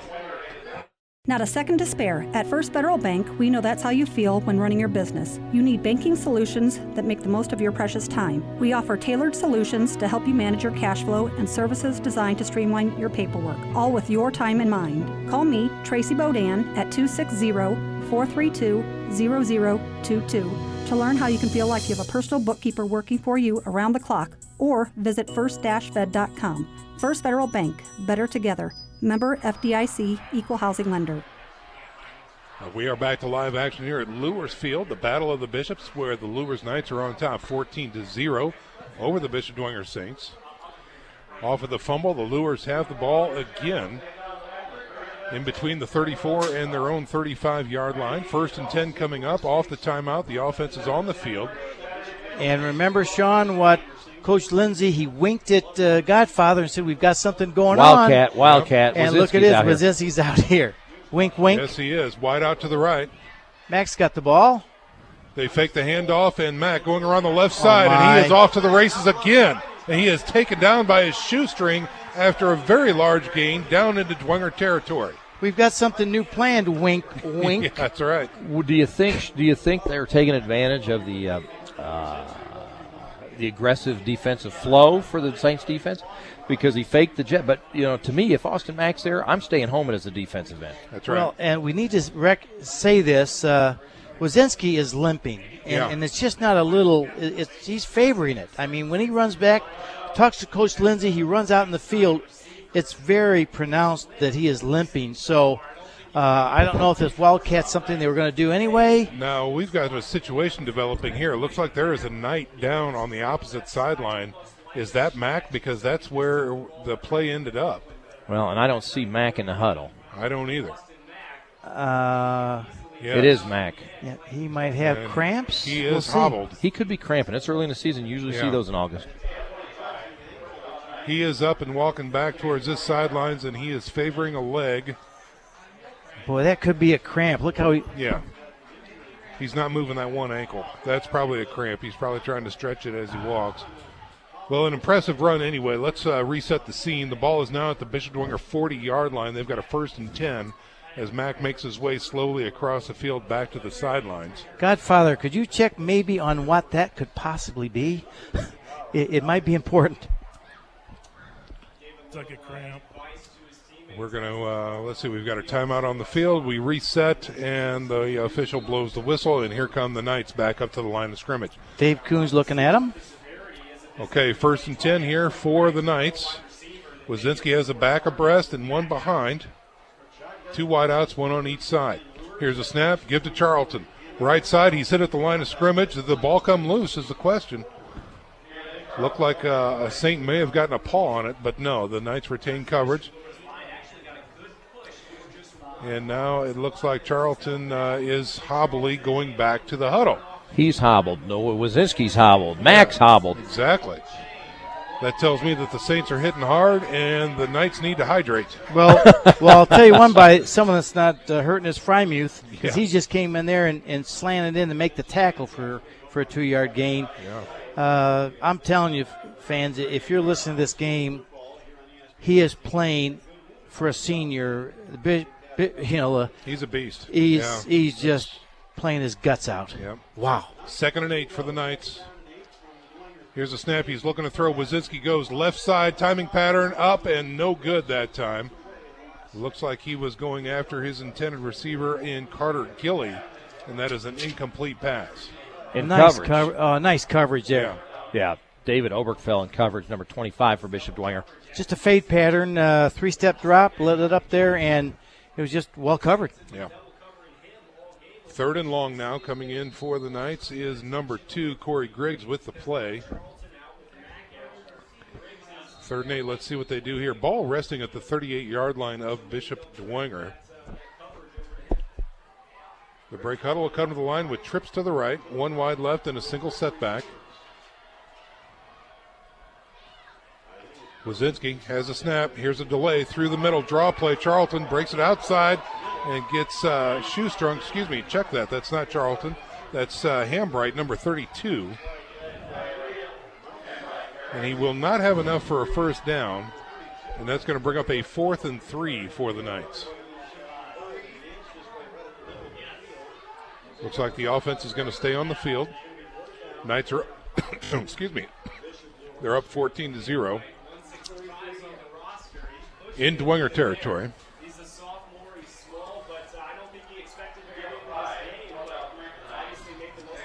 Big stop here for the Saints. They just, they're only down 2 touches. Let's see what they can do. Here's a snap. Give to the tailback. Right side, looking for some room. I don't think he's got it. Let's see where they spot it. No. There's no. No, he doesn't have it. Sipe, Yanko, and Frymuth, nothing there. Boy. Now let's see if that could put a charge into the offense for the Bishop Dwenger Saints. They need something to happen positive right now, McBride. I agree. 9:19 to go here in the third quarter. 14-0 is the score. It's time for the Saints to put up or shut up, and now is the opportunity. They make a big stop on defense. Now the offense is back on the field. 1st and 10. Ball resting at their own 31-yard line. I love my comrades here. They've got their gold helmets on right now. Yeah. So they are pulling for these people in the white, and I love them. Piccioni in the shotgun, single setback, wing left. He looks to throw, looks right, fires into the flats. It's caught by number 24, taken out of bounds after a 6-yard gain that time. Nick Fiacable. Fiacable on the catch that time. Senior, 6 foot 181. And that big offensive line is giving time for that 5-yard out. So good play, good first down play. Nice route by Fiacable on the far sideline. And it's there. They've had success in the flats. The middle of the field, maybe not so much. Right. But Piccioni throws a good ball when he's just, that 3-step drop, gets rid of it well. Here he is on 2nd and 5. Piccioni goes down the middle, throws it way up in the air. It's a jump ball, and let's see. Does Dwenger come down with it? No, it's an interception. Well, what's funny is both players went up, and all of a sudden the Dwenger crowd jumped up and started cheering, and then now they're saying it's incomplete.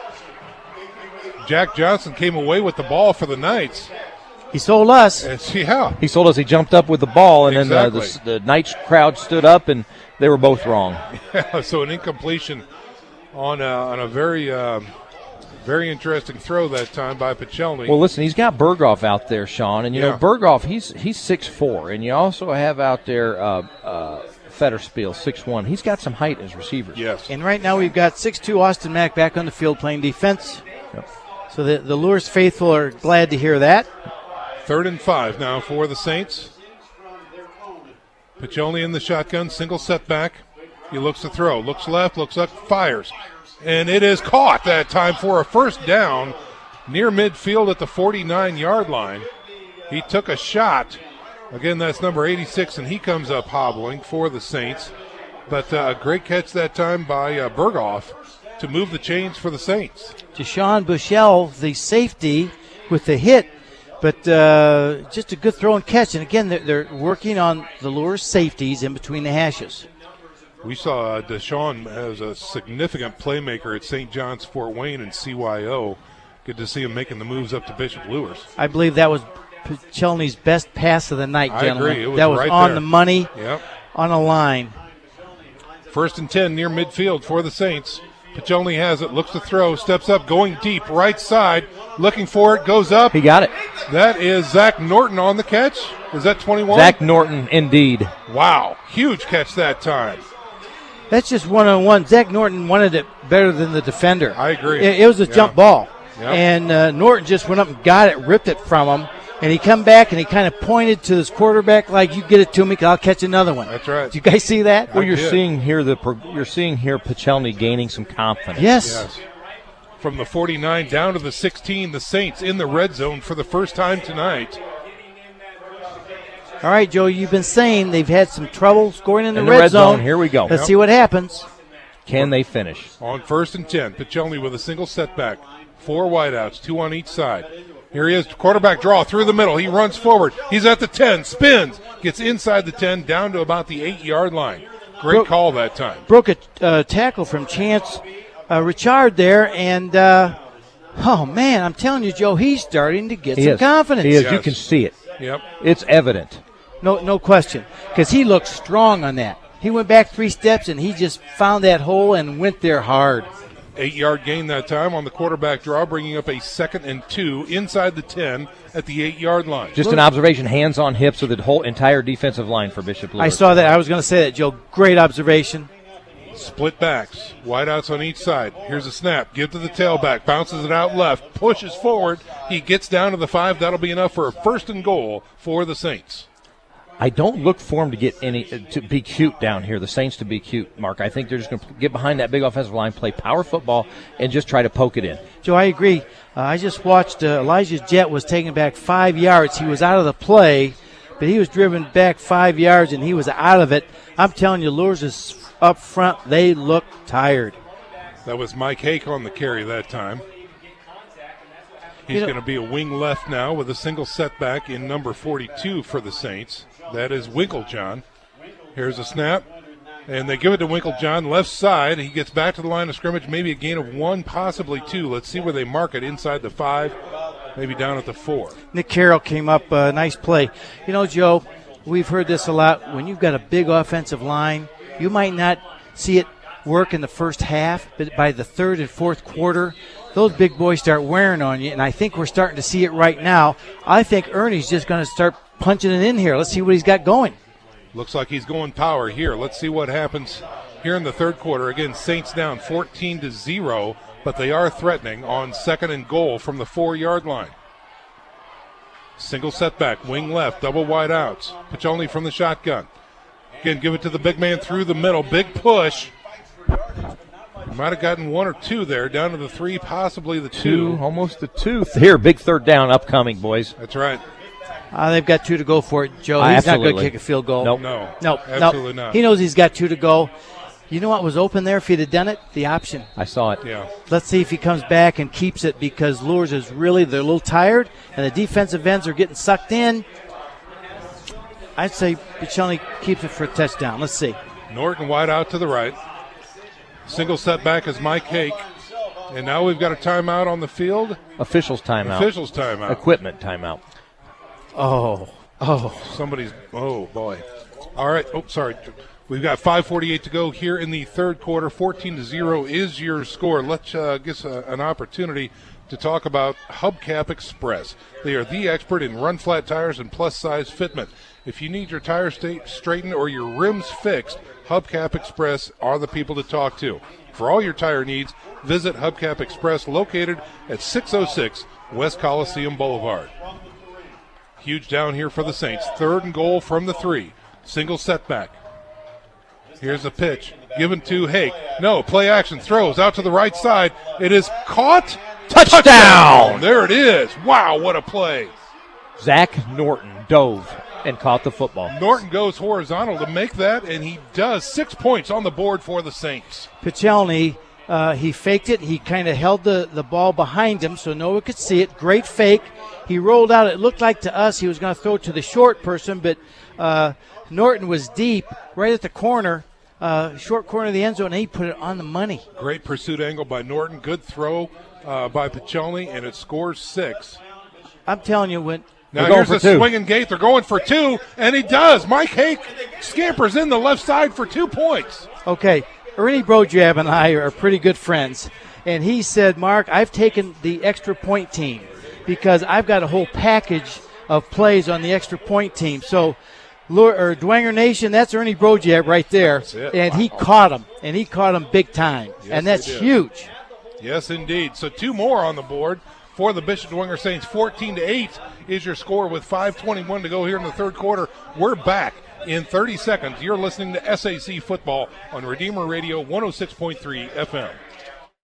Tri-State Warehousing is one of the most complete service-oriented companies in the warehousing field today. Located in Fort Wayne, Tri-State Warehousing is a 50,000 square foot dry and temperature-controlled storage facility, serving 2/3 of the continental U.S. with overnight rail service. The dedicated staff and specialty services of Tri-State Warehousing are known throughout the industry. For great things in store, call Tri-State Warehousing, 260-436-2010. That's 260-436-2010.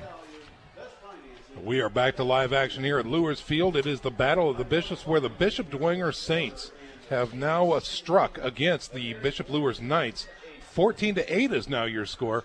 And I know, Mark, during the break you were looking over your keys to victory, and good quarterback play was on it for Bishop Dwenger, along with that big O-line. And we saw it right there on that drive. Oh, we did. We have seen this kid grow up right in front of our eyes in a half. Yeah. It's exciting for me. I just love good football. I don't care who it is. And to see a youngster like that, I know his brother played quarterback at Dwenger, but I'm telling you, what a drive. Here's a short kick by Bishop Luers, or excuse me, by Dwenger, running across the field and getting pursued. And let's see, does he have a wall? He makes the corner, but will not make much more than that. Still a great return that time by number 21 for the Bishop Luers Knights, and that is Chris Farrell, who gets it a nice return past the 40 to about the 42-yard line. Pichelny on that last drive was 5 out of 6, guys. Wow. Okay, Coach Godfather, talk about Big Mo. How's it feel down there? I sense the Momo on there on Dwenger's side, and I think it's exciting. This is the way a Dwenger Luers ball game usually is. Every once in a while we'll get those lopsided victories, but they're usually tight at the end of the season. All right, here we go. 1st and 10 from their 42. The Luers Knights line up. 2 wideouts to the right, 1 wide left, single setback. Here's a give to Charlton, looking for his way through the middle. He is stuffed at the line of scrimmage, and not much more there. Hey, nice little call there by defense coordinator for the Saints. A little stunt. The defensive lineman went around. The linebackers came right in the gap where the ball was. Good call. And Nolan Sipe was a beast. He just stood right there and made the play. We'll call that a gain of 1, bringing up a 2nd and 9 for the Knights. Bishop Luers needs a first down, gentlemen. They've been kind of hitting the mouth here, and they've got a counter punch. Let's see what they're going to do. They break huddle and come to the line. 2 wideouts on the wide side. Single wideout on the short side is Mack, and a single setback. Wazinski in the shotgun. Here's a snap. He's looking left, throws to the slot. It's caught and stopped immediately. No yards after the catch. Looks to be a gain of about 3, and that's going to bring up a 3rd and 6 for the Knights. Effinger on the stop for the Saints. They get it right past the 45 and drop him at the 46-yard line. We've talked about last year Tyrell Johnson really helped Austin Mack because he complimented him, and right now we don't see a compliment to Austin Mack on the other side, gentlemen. It gave Wazinski a true option is what he did, and you're absolutely right, Mark. I mean, he's got some decent receivers over there. Gilly's been okay. Dippo's been okay, but nothing like we saw last year, and it's really you can see it right now. It's evident. Well, they could use C.J. McCarter at this point, too. All right, here is the snap on 3rd and long, and it is caught. Yes, caught on the left side with a flag. Oh, the ball comes out.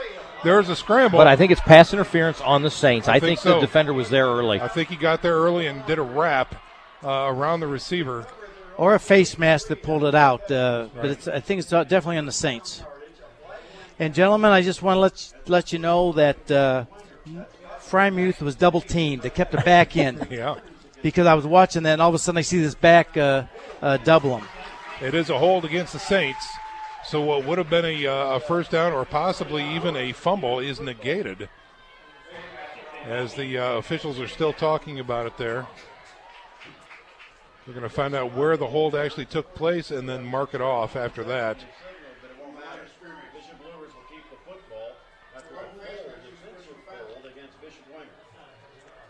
And let's see what happens here as the official marks it off from the 46 across midfield down to the 44 of the Saints. So they move the chains, and a first down on the way for the Bishop Luers Knights in Dwenger territory. 14-8 is your score.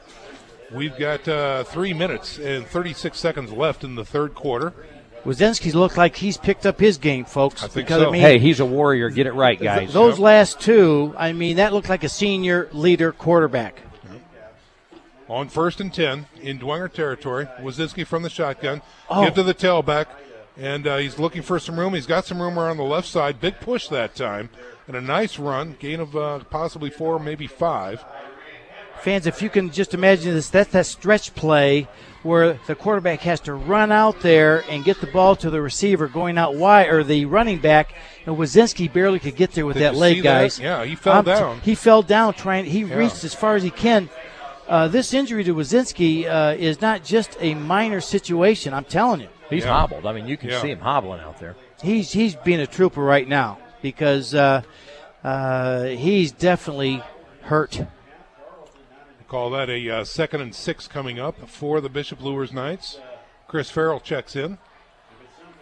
Two wings, man in motion now across the line, and it's a jet sweep to the right side, looking for some room, trying to find some room, and a flag comes out, and driven out of bounds is number 21, Chris Farrell. That's on the Saints. I think they both could be on the Saints, guys. Flags on the play. All of a sudden here, after you said it's been a clean game, we're starting to see some right? flags out. And part of that could be fatigue, gentlemen. Sure, you bet. It's hot. It's early. You're not in game shape, that's for sure. Yeah. So the officials talk about it near the 40-yard line here, conferring on the close side of the sidelines.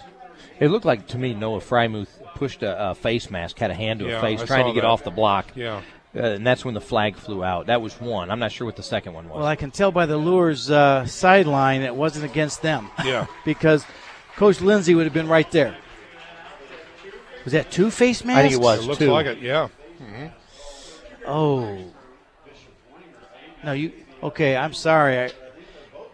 Do they take them both? I don't think so. I don't know, Joe. No, they shouldn't. Well, let's see what happens here as they make their way out of their official settle and start marking off the looks like territory. Because he called. All right, there's one face mask. He points. Declined. Face mask. Okay, So, just yeah, the one. just All one. right, yeah, that makes sense. Okay, so. Boy, here it is. 2 penalties. Dwengers look so good. 2 penalties for about, 25 yards here? Could be, yeah, that's exactly right. Let's see where they mark this now. We've got a timeout on the field.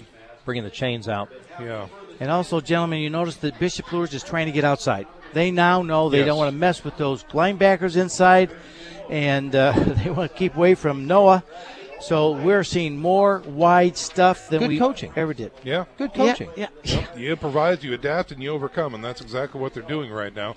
As they see if it's a first down, we're going to try and find Nick Gray to see if he has some updates from around the league and the area. See if we can spend a minute with Nick as he gives us some updates. Well, welcome back down to the sidelines, everybody. Just got some fresh updates here. Carroll's beaten Northrop 41-14. That Homestead Concordia game looks like that's going to be a shootout. It's 35-27. Homestead leading right now. I did find a score on the Northside-Southside game, and Northside's up 42-13.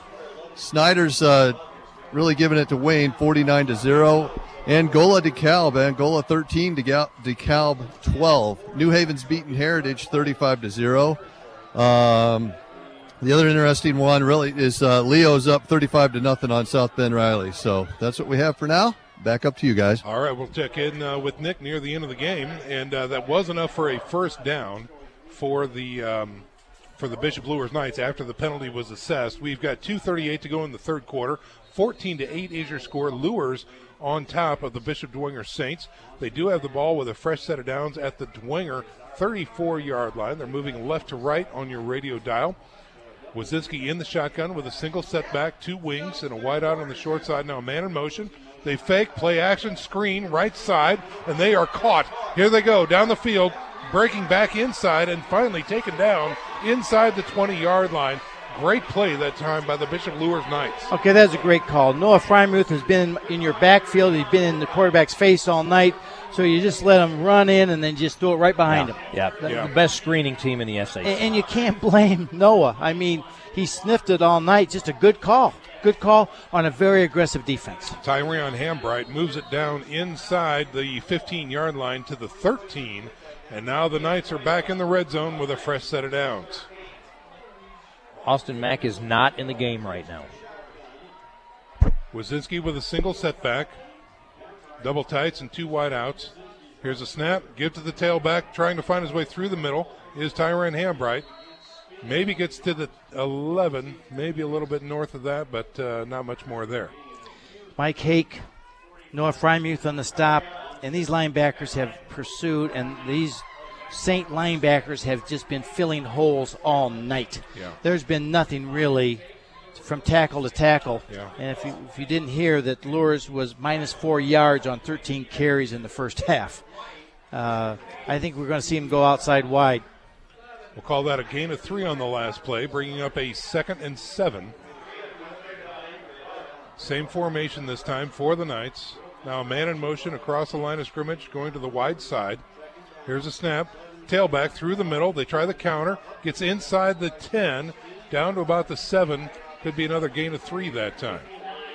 Frankie Yanko on a stunt came through, a little late, but made the tackle.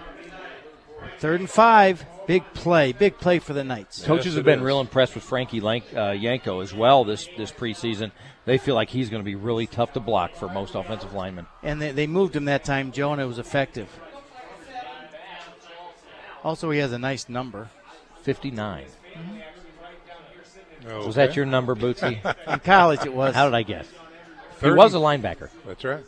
3rd and 5 coming up for the Knights. Ball resting just at the 8-yard line now of the Saints. Mack is in, wide side right, single man coverage. Here's a snap, fake, play action, screen, right side. They follow his blockers, finds a seam. Does he get in? Big push at the goal line. Touchdown. He wanted it. He wanted it. Touchdown by Justin Dippold. It was a stalemate on about the half-yard line, and Dipple wanted it. It looked like a tackling drill. Both of them went up, and Dipple just wanted it just a little bit more. He sniffed it. That's what champions do, is they answer. The Saints had all the mo-mo, and the Knights have just stolen it right back in a nice sustained drive. Great plays by their senior quarterback, Noah Wazinski, and Dippled right there, the senior running back. Plus, Joe, they were helped with 25 at least yards of penalties. Yes. So, they didn't do it all by themselves. Now they're going to go for 2. Is that right? No, a little confusion here. This drives coaches nuts. Extra point team and 52 over here, who's been probably getting some water, didn't realize it. They scored after, yeah. Come on, you get in the game knowing you go in. And here is the kick, and it is up. It looks good from here, and it is. So 7 more points on the board for the Bishop Luers Knights. 21-8 right now in the third quarter with 26 seconds to go. Mark, what do you have? Kevin Godfrey making me look good tonight again. Wazinski, he's 9 for 21 for 111 yards tonight and 2 touchdowns, but on that drive, 4 for 4 for 41. There you go. Absolutely right. Yeah, well, senior leadership coming through, battle back from adversity. Again, when the Saints drove it down and they pulled off the 2-point conversion, the Knights could have folded their tents or, had their daubers down. They clearly did not. Obviously, they were helped with the penalty yards, but they did come back and score, and now they're back on the driver's seat with a 2-score lead. Not quite 2-score because they... the 8 points, yes. 8 points, yes. That's big.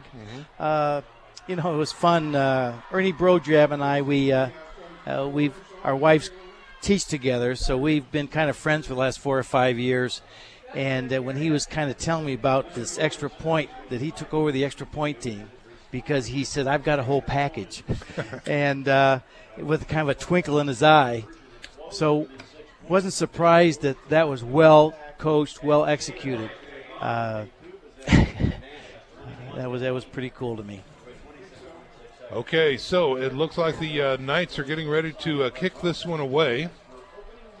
We're still in the third, boys. That's exactly right. Getting ready to wind things down. Damian Williams getting ready to kick this one off from the 40. And it is going to be taken and roll through some legs that time. Finally, it is picked up by number 13 at the 10. He won't get much further than that, and he is dropped inside the 15 at about the 13-yard line that time. Is number 13 for the Bishop Dwenger Saints, Amon Clark. It went through the legs of Nick Fiacable. He went down to get it like an infielder, and it just went right between his legs. And then Amon Clark was running up to look for a block for him because he thought he was going to pick it up, and then it went by him, and they both had to go back and get it. So the Saints on offense facing a long field here. They mark it right at the 14-yard line. They break huddle and come to the line with split backs and Piccioni in the shotgun. 2 wideouts, 1 on each side. Barking out the signals, and here is the snap, and it is a play action. He rolls to his right, throws, and it is tipped and intercepted. Jack Johnson was there behind the receiver, got the tip, and it is intercepted, and now the Knights are back in the driver's seat. Mark, from your angle, did it look like it was a catchable ball? Yes, it did, Joe, and it was a great fake by Piccioni. Yeah, I thought the back had it. Luers was in their 5 defense, expecting run. They gave him the fake. Piccioni's doing a great job faking the football, and he threw it out there at about a 5-yard out, and it was high, but it's still catchable. Absolutely, I agree. And he went up for it, and it tipped went through his hands. And then the safety comes up and intercepts it, but that's when I think you got to catch. Yeah, he had both hands on it, so I would call that catchable, of course, yeah. Well, again, serendipity and a good play shining on the Bishop Luers Knights right now. They take over 1st and 10. And let's try and get a read here at the 24-yard line of the Bishop Dwenger Saints. Wildcat. Here's a snap and a quick give, left side on the jet sweep. And it looks like we've got a flag on the play as well. This one may be coming back.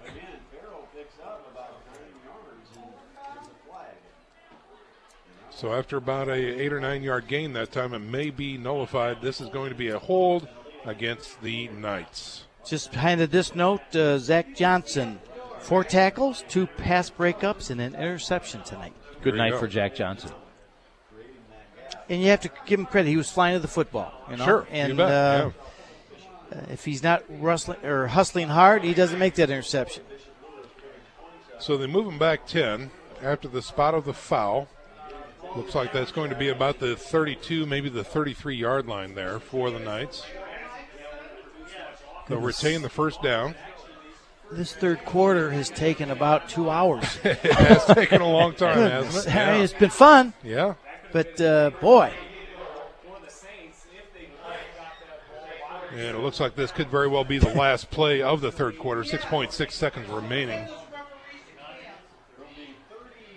They break huddle, come to the line. Austin Mack wide to the right.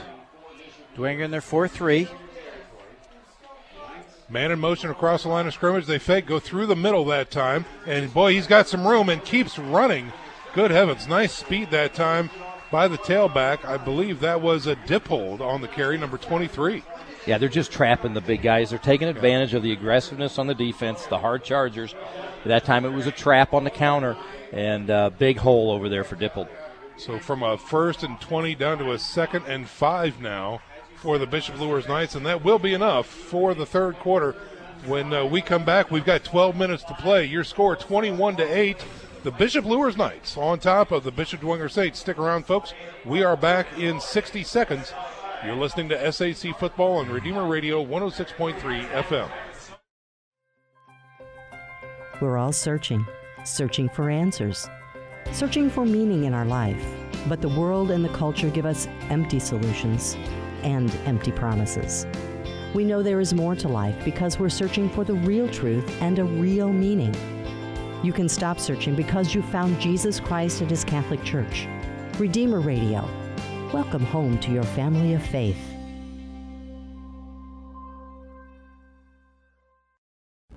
There's a new dining experience in Fort Wayne, just waiting to be discovered by sports fans everywhere. Newly remodeled The Lodge, located in the Coyote Creek Golf Club, is open to the public, offering great daily lunch and dinner specials. Bring the family in to enjoy our spacious family room after the game. The Lodge is proud to support Bishop Dwenger and Bishop Luers football. Come celebrate the W's with their friendly staff. The Lodge is located at 4935 Hillegas Road. To save your table for after the game, call 260-203-3154.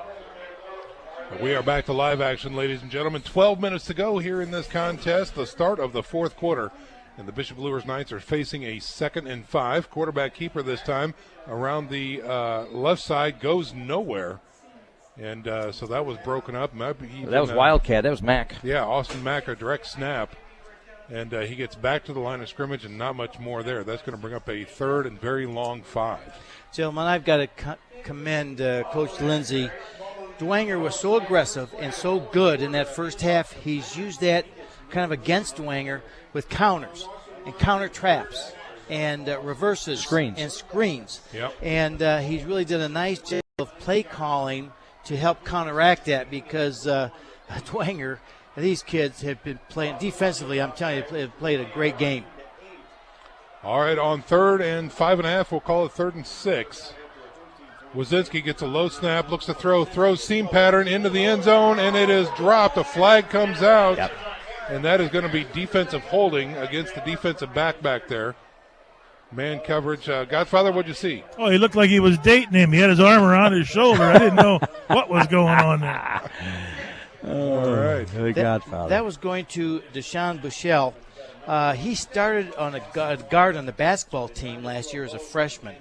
Coach Lindsay is so high on him. He's just a heck of an athlete. He said he looks a lot like Austin Mack. So he said he's going to be a go-getter. So he's thrown to him a few times tonight. He has, yeah. He's been involved, absolutely. And again, I'll harken back to the CYO days of watching him play for St. John's Fort Wayne. This kid was almost a one-man show. He was lights out. Head and shoulders above everybody else on the field. Was that in football and basketball, Sean? Football. I didn't see him play basketball, but in football he was a playmaker. Coach Lindsay was just really excited about it. He said, okay, where do you see this kid? Yeah. So you see why he's going to him. Well, after the penalty, that gives a 1st and goal here to the Bishop Luers Knights, just inside the 10-yard line. Wildcat.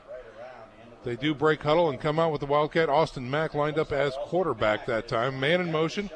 And here they're going to try the jet sweep. No, the counter again. Mack, left side, 5. Easy peasy. Dances into the end zone, untouched on the counter. Again, using Dwenger's aggressiveness and good sound play to run a counter with Mack. Mack got more touches. Kevin, how many touches has Mack had this half?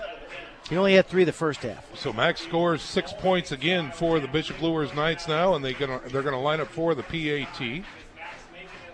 If they make this, they're going to vault up to 28-8. The score here to start the fourth quarter. And Kevin tells me he's had 5 touches and he's only had 2 touchdowns. Okay. The hold is down, the kick is up, and it is good. 28-8 is your score. The Bishop Luers Knights take a commanding lead to start the fourth quarter, and we're going to come back after this 30-second break. Stick around, folks. Much more football to go here, coming to you live from Bishop Luers Stadium. This is SAC Football on Redeemer Radio 106.3 FM. Shawnee Construction and Engineering is proud to support tonight's game. We specialize in commercial and industrial construction and use unique life cycle principles to provide our clients the highest quality craftsmanship for the life of the project. Shawnee Construction and Engineering are partners with you for lifetime savings. We can be found at ShawneeConstruction.com or at 260-489-1234. That's 260-489-1234. We are back to live action, folks, here, coming to you from Luers Field on the south side of Fort Wayne. Just a reminder, next week we're going to stick around with the Bishop Luers Knights as they are going to be hosted by the Snyder Panthers. A fantastic matchup. We're really looking forward to 2 of the best quarterbacks going toe-to-toe in the SAC.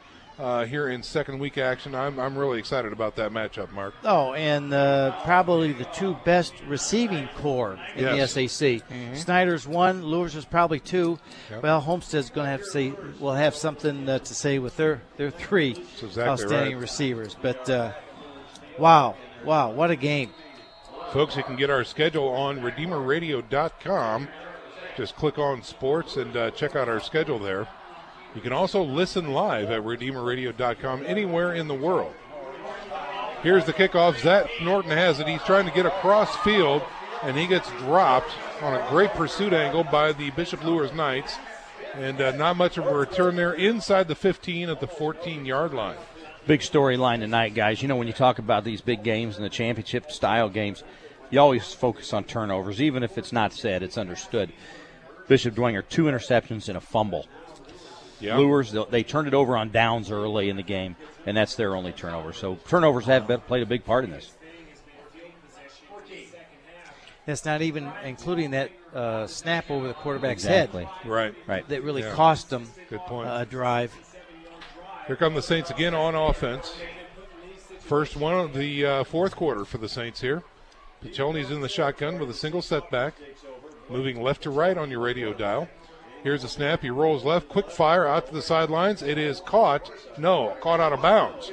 So that is an incomplete pass there. Will not count to Nick Fiacable, number 24. We're seeing Bishop Luers, excuse me, Sean. We're seeing Bishop Luers playing more one-on-one, man-to-man, and they're tightening it up. So they're really forcing, I think they're going to force Dwenger to throw some longer passes. Let's see what happens. All right, on 2nd and 10, they break huddle. We'll have a wing right with a wideout right and a single man in the backfield. Double wings, excuse me. They fake play action. He's got to roll to his right. He's got pressure. Decides to tuck it and run. Back through the middle. Piccioni looking for some moves, and he gets hit from behind and taken down after a nice move, nearly a 10-yard gain that time by Piccioni. Looking for some moves. Well, he was. Looking for some moves and some lanes, and I think he did very well. Got close to a first down. He's going to bring up a 3rd and 1 for the Saints. The move I liked, he moved the ball to his outside arm when he was going to get hit. Yeah. On 3rd and 1, Saints already back up to the line. Checks off after checking with the sideline. Here's a snap. They fake play action over the middle. It is caught. Fiacable again with a nice catch that time out at the 35, and that will be enough for a Dwenger Saints first down. I would say that play has been the best for Dwenger all night. Faking the pass, and then they throw it about 10 yards over the middle. It's been open, and good throw, good catch again. Here's the jumbo package for the offensive line. Now they average 280. Jumbo left, and looks like no huddle offense, too, for the Saints right now. Here's a snap. He's looking to throw. Throws to the left side. Incomplete pass that time. And I don't know where he was going with that one. Ryan Berghoff was the intended receiver, number 86. Sean, to me, he was looking left. It looked like they were just crossed up on the route. Yeah, somebody zigged and should have zagged, maybe. I Right. don't know. Well, that burns it down, stops the clock on the incompletion, bringing up a 2nd and 10. And each other one, they'll blame each other. Hey, Yeah, no, that's right. I'm supposed to raise this one, Coach. Yeah. Piccioni messed up. Double wing set this time with a single setback. Wide out left and right. They fake, play action again. Throw out to the flats right. Zach Norton has it. Stiff arms 2, stiff arms 3. Gets a nice tackle out there. And great yards after the catch by Zach Norton, getting it out to the midfield stripe. We should mention Zach Norton has done a heck of a job tonight on defense, matching up one-on-one with Austin Mack. I agree. Really, he's played his guts out. Yep. So, again, a 1st and 10 coming up here for the Saints. Again, getting up to the line very quickly. 2 wideouts on the short side. Double wings and a wideout left. Here's a screen coming in through the middle, and it is caught. He's got a wall. He's got some blockers, got 10 yards. Gets out to about a 13-yard gain that time. Is number 89 for the Saints, and that's Fetterspiel. well-designed play executed nicely by the offense for a big gainer. And the lineman got down, making some good tackles, Yeah, Joe. see that? I was Yeah. impressed with how they got off the ball. 2 first downs in a row for the Saints. Moving deeper into Bishop Luers territory. Now we've got a timeout on the field. And it looks to be, is this an official? No, a Luers timeout. So Luers burns a timeout here in the fourth quarter. We've got 9:26 remaining in the contest. 28-8 is your score. Bishop Dwenger driving. And we're going to step out for a 30-second break. You're listening to SAC Football on Redeemer Radio 106.3 FM. He has counted to infinity twice. He once set a land speed record on a surfboard. Bruce Springsteen calls him the boss. He is the most fascinating man alive. I don't always buy diamonds, but when I do, I prefer Peter Franklin Jewelers. Stay sparkly, my friend. And we are back to live action here at Luers Field. 1st and 10 coming up for the Bishop Dwenger Saints as they continue their drive into Luers territory. They're looking at a 1st and 10 at the Luers 37-yard line now. Piccioni's going to be in the shotgun. Clark's going to be wing right, single setback. Wideouts left and right. Here is the snap. Piccioni looks to throw. Goes deep. Right side. Man coverage. He's got a man. Caught. Touchdown Saints. Fetterspiel with the first touchdown in the fourth quarter for the Bishop Dwenger Saints in I don't know how long. Yeah, he broke it. He broke it. That's right. Joe, I was going to say, scored. I swear, I was thinking this. I hope they score because they need to get that monkey off their back. Yes. But let's talk about Piccioni. Put that ball where he had to put it. Right. Put it on the outside so the receiver could adjust to it outside away from the deep And back. the receivers have made plays tonight, Mark. Except other than the one that went through the young man's hands that was intercepted. The receivers have made plays in traffic. Yeah, they have. Okay, now what's going on here? The swinging gate again. Here we go. The PAT package put in by Coach Bojerab. Looks like they're going to line up and kick this one this time. Maybe. Houck on the hold. The kick is up, and it looks good from here. Yes, it is good.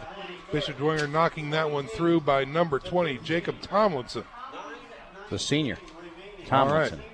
So that puts another 7 points on the board. 28-15 is your score right now. The Saints respond and put 7 more points on the board. What do you have for us, Joe? Well, let's talk about Piccioni tonight. Piccioni's putting together a solid night. Started out really shaky, I thought, but really has calmed down, gotten more comfortable, gotten more confident. Yes. Let's talk about his stats. 13 of 21, 2 touchdowns and 2 interceptions. Again, one of those interceptions went right through a receiver's hands. So 13 of 21, 203 yards. Joe, compared with last year's quarterbacking for the Saints, this is a breath of fresh air. Not being negative about anything, but we knew that they had some struggles last year. That's why they brought Piccioni up late because his brother played quarterback and he looked pretty good. You can see why. Yes, you can see why. This, we've talked about this conference is full of good quarterbacks, and here's one. If he can play like this the rest of the year, this is very encouraging for get better for every Dwenger. week, get ready for the offseason or the postseason. And the kickoff is a short one, taken by an up back for Bishop Luers, looking for some blocking. Bowls his way forward, and he will be dropped short of the 40 at about maybe the 39-yard line. Norton tonight as well has 5 receptions, 86 yards receiving, and a touchdown. Fetterspiel, who just caught that last touchdown pass, has 3 receptions, 51 yards, 1 score. Well, and what I like really about this year comparatively is we see the emergence of not a receiver for Bishop Dwenger, but a core of receivers for Bishop Dwenger. No doubt. That's a beautiful thing. And Coach Bojerab, he is, when I first saw him this summer, he says, these kids, I love them. He said, they'll go dive. They'll do anything they want to catch the football. He said, they're just fabulous. I mean, he was just impressed with the heart of his receiving core. Here's Luers on a 1st and 10. Gives to the tailback, and he gets nothing. I got to talk about that because I was looking. I just happened to focus in on Jared Gerhardt, number 50, the middle linebacker, that play. And as soon as the ball snapped, he took off in, and 2 linemen came out at him and tried to block him. He got thin, went right between them, and dove at the back's legs and made a tackle at the line of scrimmage. That was a heck of a play by number 50.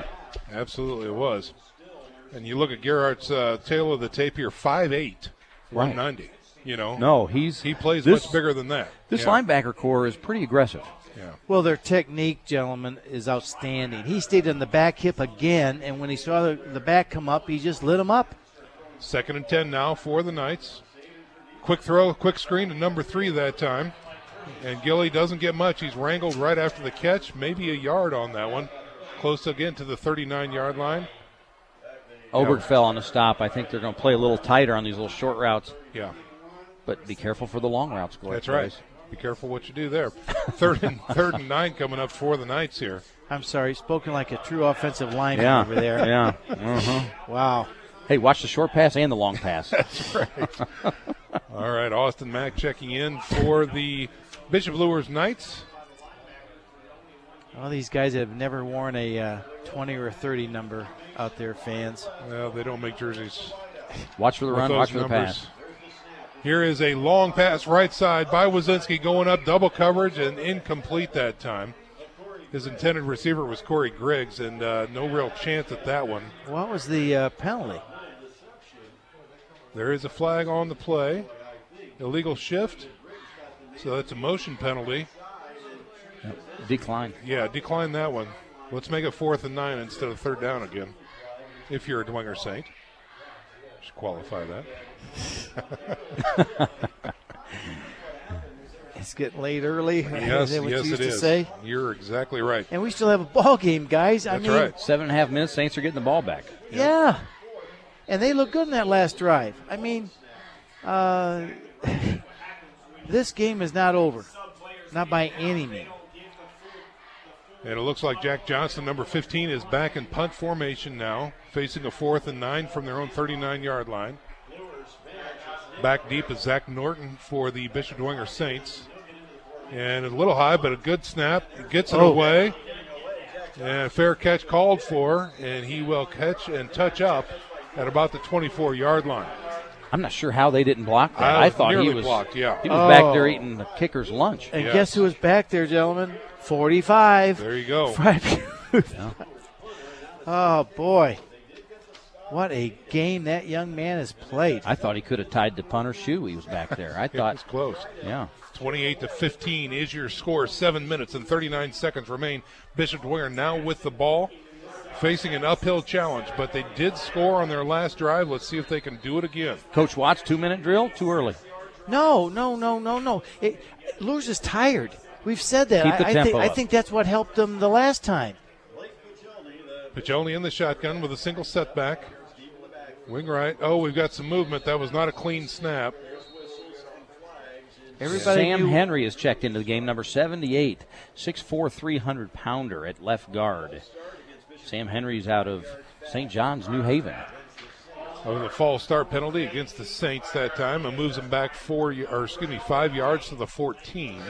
And you hate to see that as a coach. I mean, you've got some momentum. You've stopped Luers. We need to get going. We're up the line of scrimmage quickly, and the center forgets the snap count. Yep. Oh, 1st and 15 is so much different than 1st and 10. Piccioni alone in the backfield with 2 wings. Here's a snap, quick throw, screen, inside screen. He finds a seam, gets through the middle, still on his feet, looking for a block, going to the left side, getting a nice run that time. Out close to the 35-yard line, and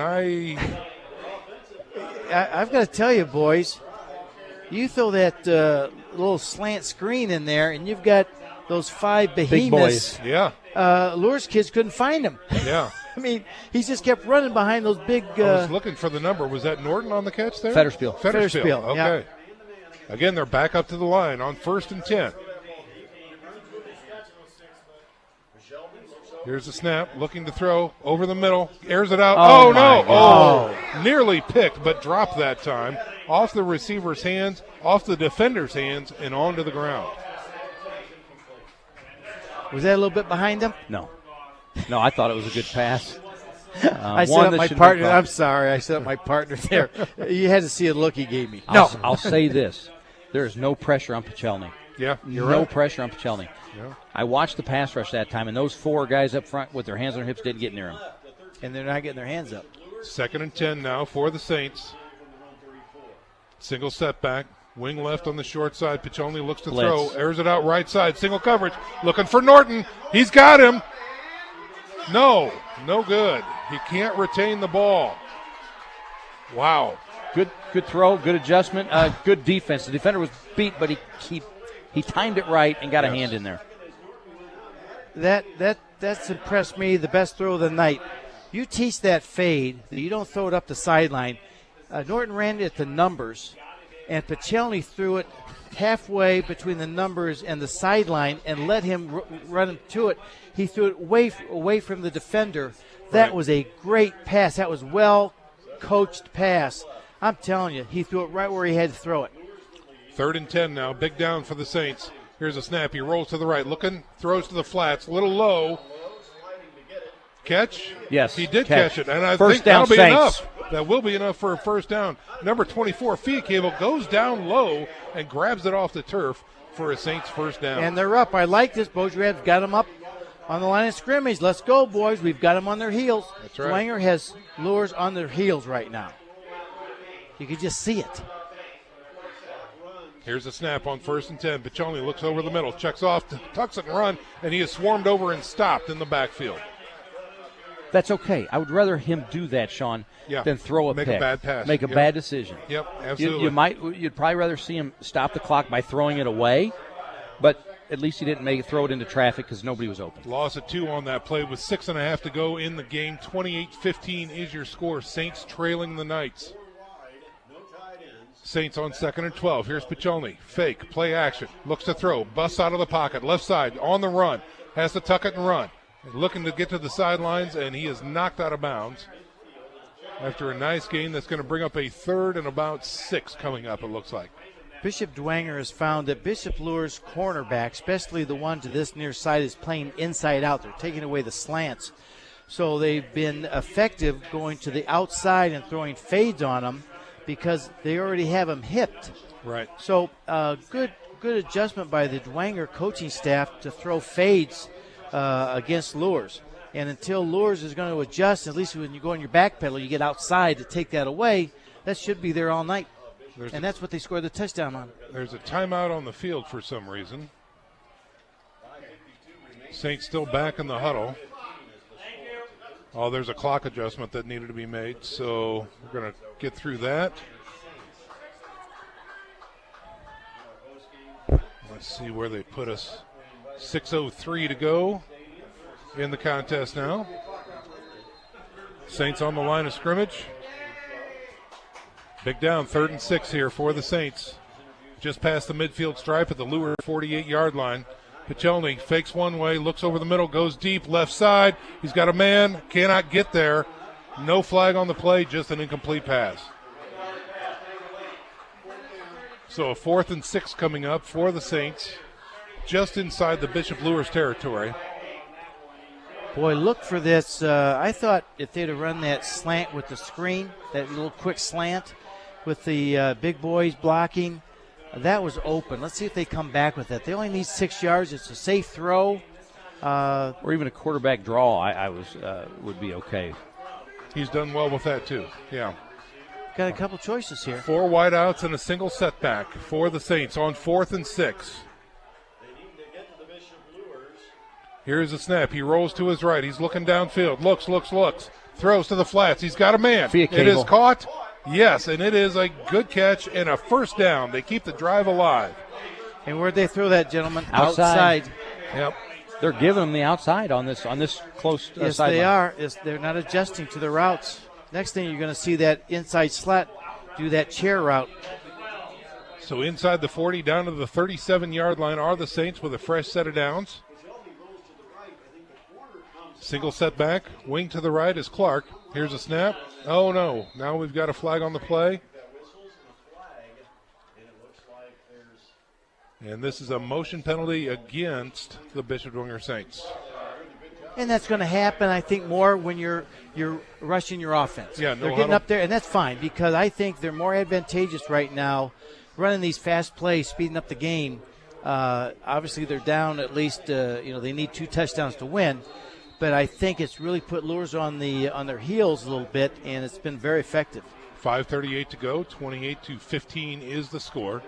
Saints driving. 1st and 15 now. Piccioni in the shotgun with a single setback. Here's a snap. Looking to throw. Rolls to his right. It's got pressure. Throws down the sidelines. Double coverage. Knocked away and incomplete. What Coach Bodrab was telling us that the one thing Piccioni needs to get better at is he looks for the open man and he needs to throw him open. And right there if he'd have thrown him open, Joe, he had him. But he was waiting for him to get open, and it just kind of it closed in on him. Yeah, we've got a timeout on the field. We've got a Knight that is down that was involved with that broken up pass down on the sidelines on the right side. I think he cramped up, Sean. Yeah. He is standing and making his way back to the sidelines right there. So it looks like he's going to be just fine. That last penalty was the Saints' 5th penalty of this half. That's Deshaun Bussell, actually, number 6. We've talked about him before tonight. So, yep, going both ways. He's that sophomore, starting guard on the basketball team last year as a freshman. Tells you what kind of athlete he is. Indeed. 2nd and 15 now for the Saints. Just over 5 minutes to go in the contest. 28-15 is your score. Knights on top. Piccioni in the shotgun, single setback, 4 wideouts. Here's a snap. Rolls to his right. He's got pressure. Throws left. Across the middle. Oh, my goodness. On his hands and dropped, unfortunately. Boy, the Saints had 6 on that one, Joe. I think they did. Unfortunately, Fetterspiel couldn't come up with it. And it's another incomplete pass. That was on the money, gentlemen. And, again, he rolled right a little bit, the free safety bit, and he threw it up the seam. It was still in that middle third between the hashes that they've had their good luck on that throw. Yeah, right. And that ball was there. That was there. That was a touchdown. Yeah. He dropped a touchdown. Yeah. It's just a high school kid. That's right. It happens. It happens. We're not beating him up, but we're just saying how it is. 3rd and 15 for the Saints. They line up with double wings, double wideouts, and a single setback. Piccioni in the shotgun, fakes the handoff, goes deep right side, timing pattern, and thrown well out of bounds that time. The intended receiver, number 86, Berghoff. And they can't make that connection right there, and that brings up a 4th and forever. 4th and 15 now for the Saints. Dwenger's keeping a back end that's really also helping give Piccioni some time. So only four people out in the route. That time was just a fly pattern. Piccioni threw it away. He was covered. They went right after the sub who came in for Bussell. That's right. They went right after him. Here we go, the Saints on 4th and 15. A single setback and 4 wideouts. Here's a snap. He rolls to the right, stays in the pocket now, goes back left, and nowhere is no receivers around that ball, so it falls harmlessly to the ground, and the Knights defense holds. Those last couple plays just looked like they were out of sync. Yeah. The last 2 passes weren't close, and everything up to that point had been. That's right. Yeah. It's just they're going to talk about that tomorrow morning when they watch the film. But they had things going, but something just was amiss there. Well, and too, do you chalk that up to the elevated play time? Again, they're going no huddle. So might be stressing that quarterback. Who knows? I don't know. But like I said, Mark, they're going to talk about it for sure. Well, here come the Knights with a commanding lead, 28-15, back on offense, 1st and 10. Ball is at their own 42-yard line. Man in motion now is Griggs across the line of scrimmage, going to the wide side. Here is a handoff, and he is hit in the backfield and gets nowhere, maybe back to the line of scrimmage. Frankie Yanko, he's quick, a former linebacker, number 59. Now he has his hand in the dirt, and he is extremely explosive. And Dwenger, knowing that Bishop Luers probably going to run the ball, went to their five-man front. So, again, the coaching on both sides are just excellent, and you can just see it happening, and it's just a pleasure to watch. two outstanding staffs. Did Godfather fall asleep down there? I think he's eating hot dogs. I He really is, don't know. from the But stand. He's probably mad at us because we haven't thrown it down to him. Yeah. What do you have for us, Godfather? No, you guys are doing such a great job. Hey, when we have three guys like you up there, you don't need to hear from me. Every time I try to think of something, you guys say it. So, hey, my hat's off. You're doing an outstanding job covering this game. I will say this, as I say every year, this place is jam-packed, and we got standing room only. This is usually the last game of the year, usually the grand finale, but the fireworks aren't over. Next week, join us, Snyder. That'll be a big firecracker. Darn right. You're absolutely right. Coming from Spooler. So that'll be a great venue, always is, and we're really looking forward to that one. Tailgate talk at 6 p.m., and our live game coverage starts at 6:55 p.m. Only as Dave X can say it. A big firecracker. 2nd and 11 now for the Bishop Luers Knights. Here's a snap, handoff through the middle. Swarmed over and stopped. Maybe a yard and a half gain that time. Again, the Knights satisfied with keeping it on the ground with 4:44 to go here. The Bishop Dwenger Saints going to burn another timeout. And let's me give you some information here about our communication sponsor. So, folks, if you can't hear this game, it is because of our communication sponsor, Dr. Todd and Mary Briscoe and Briscoe Family Dentistry. Their generous financial support helps make this Redeemer Radio Sports broadcast possible. If you need emergency dental care, call Dr. Briscoe at 260-486-9950. That's Dr. Todd Briscoe at 260-486-9950. Excited to announce, too, this year the addition of Notre Dame Federal Credit Union as a sponsor. Going to learn more about those folks and talk about them a lot more as the season progresses. So, again, keep your ear to the ground for Notre Dame Federal Credit Union, a new sponsor this year. So it looks like the timeout is over on the field. The Bishop Luers Knights now facing a 3rd and 10. Ball not really moving off of that 42-yard marker there. Play action pass, Joe. Do you just ice it? I would. And here is the handoff up the middle, and again they get Fumble, nowhere. fumble. Oh, the ball is on the ground. Big scrum. Scrum near the 40-yard line. The white jerseys are pointing towards their end zone, but we know that doesn't mean anything. Yeah. And it looks Now like it does. The Saints come up with it. First turnover for the Knights tonight. Fumble. Wow. And this is what you teach your defense. You're going to first guy tackle him, second person going to try to pull that ball out, Joe. That's right. And it looks like that's what happened. He kind of got stood up and then pulled it out. So Saints have a pulse. That's right. Well, yeah, you just like they've just never given up. They're playing really hard, and Luers' defense looks tired. All right, at the 39-yard line, the Saints take over. 4:30 to go in the contest. 28-15 is your score. So the Saints have to go 39 yards to hit pay dirt here. Pichelny alone in the backfield. Here is the snap. He fakes to the right, looks right, throws through the flats. He's got his man. Quick hitter that time to number 89 for the Saints, Fetterspiel.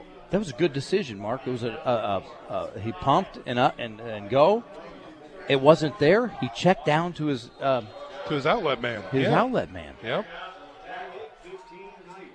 Okay, so we'll call that a gain of 4.5, maybe 5. Here is the snap. Pichelny on the quarterback draw through the middle, looks for some room, pulls his way forward. Will he have enough? I think he will for a Saints first down. Inside the 30, down to about the 28. How many plays has Bishop Dwenger run tonight? Yeah. With this hurry-up offense, I'll bet you probably over 50? Could very well be. A lot. 60? As Godfather would say, yeah, a lot. Right. They've run a lot. That's all you need to know. Goodness sakes, yes. It looks like we've got a Knight, again, cramping up on the field. That's number 13, Nick Carroll. Senior linebacker, 6'2", 225. And as soon as the pain goes away, he'll be up. He is up, and he'll make his way to the sidelines. So a fresh set of downs coming up here for the Saints as they move inside the 30 down to the 28-yard line of the Knights. 28-15 is your score. Knights on top. This is their 61st play of the game. Wow. That's a lot in high school. Yes, it is.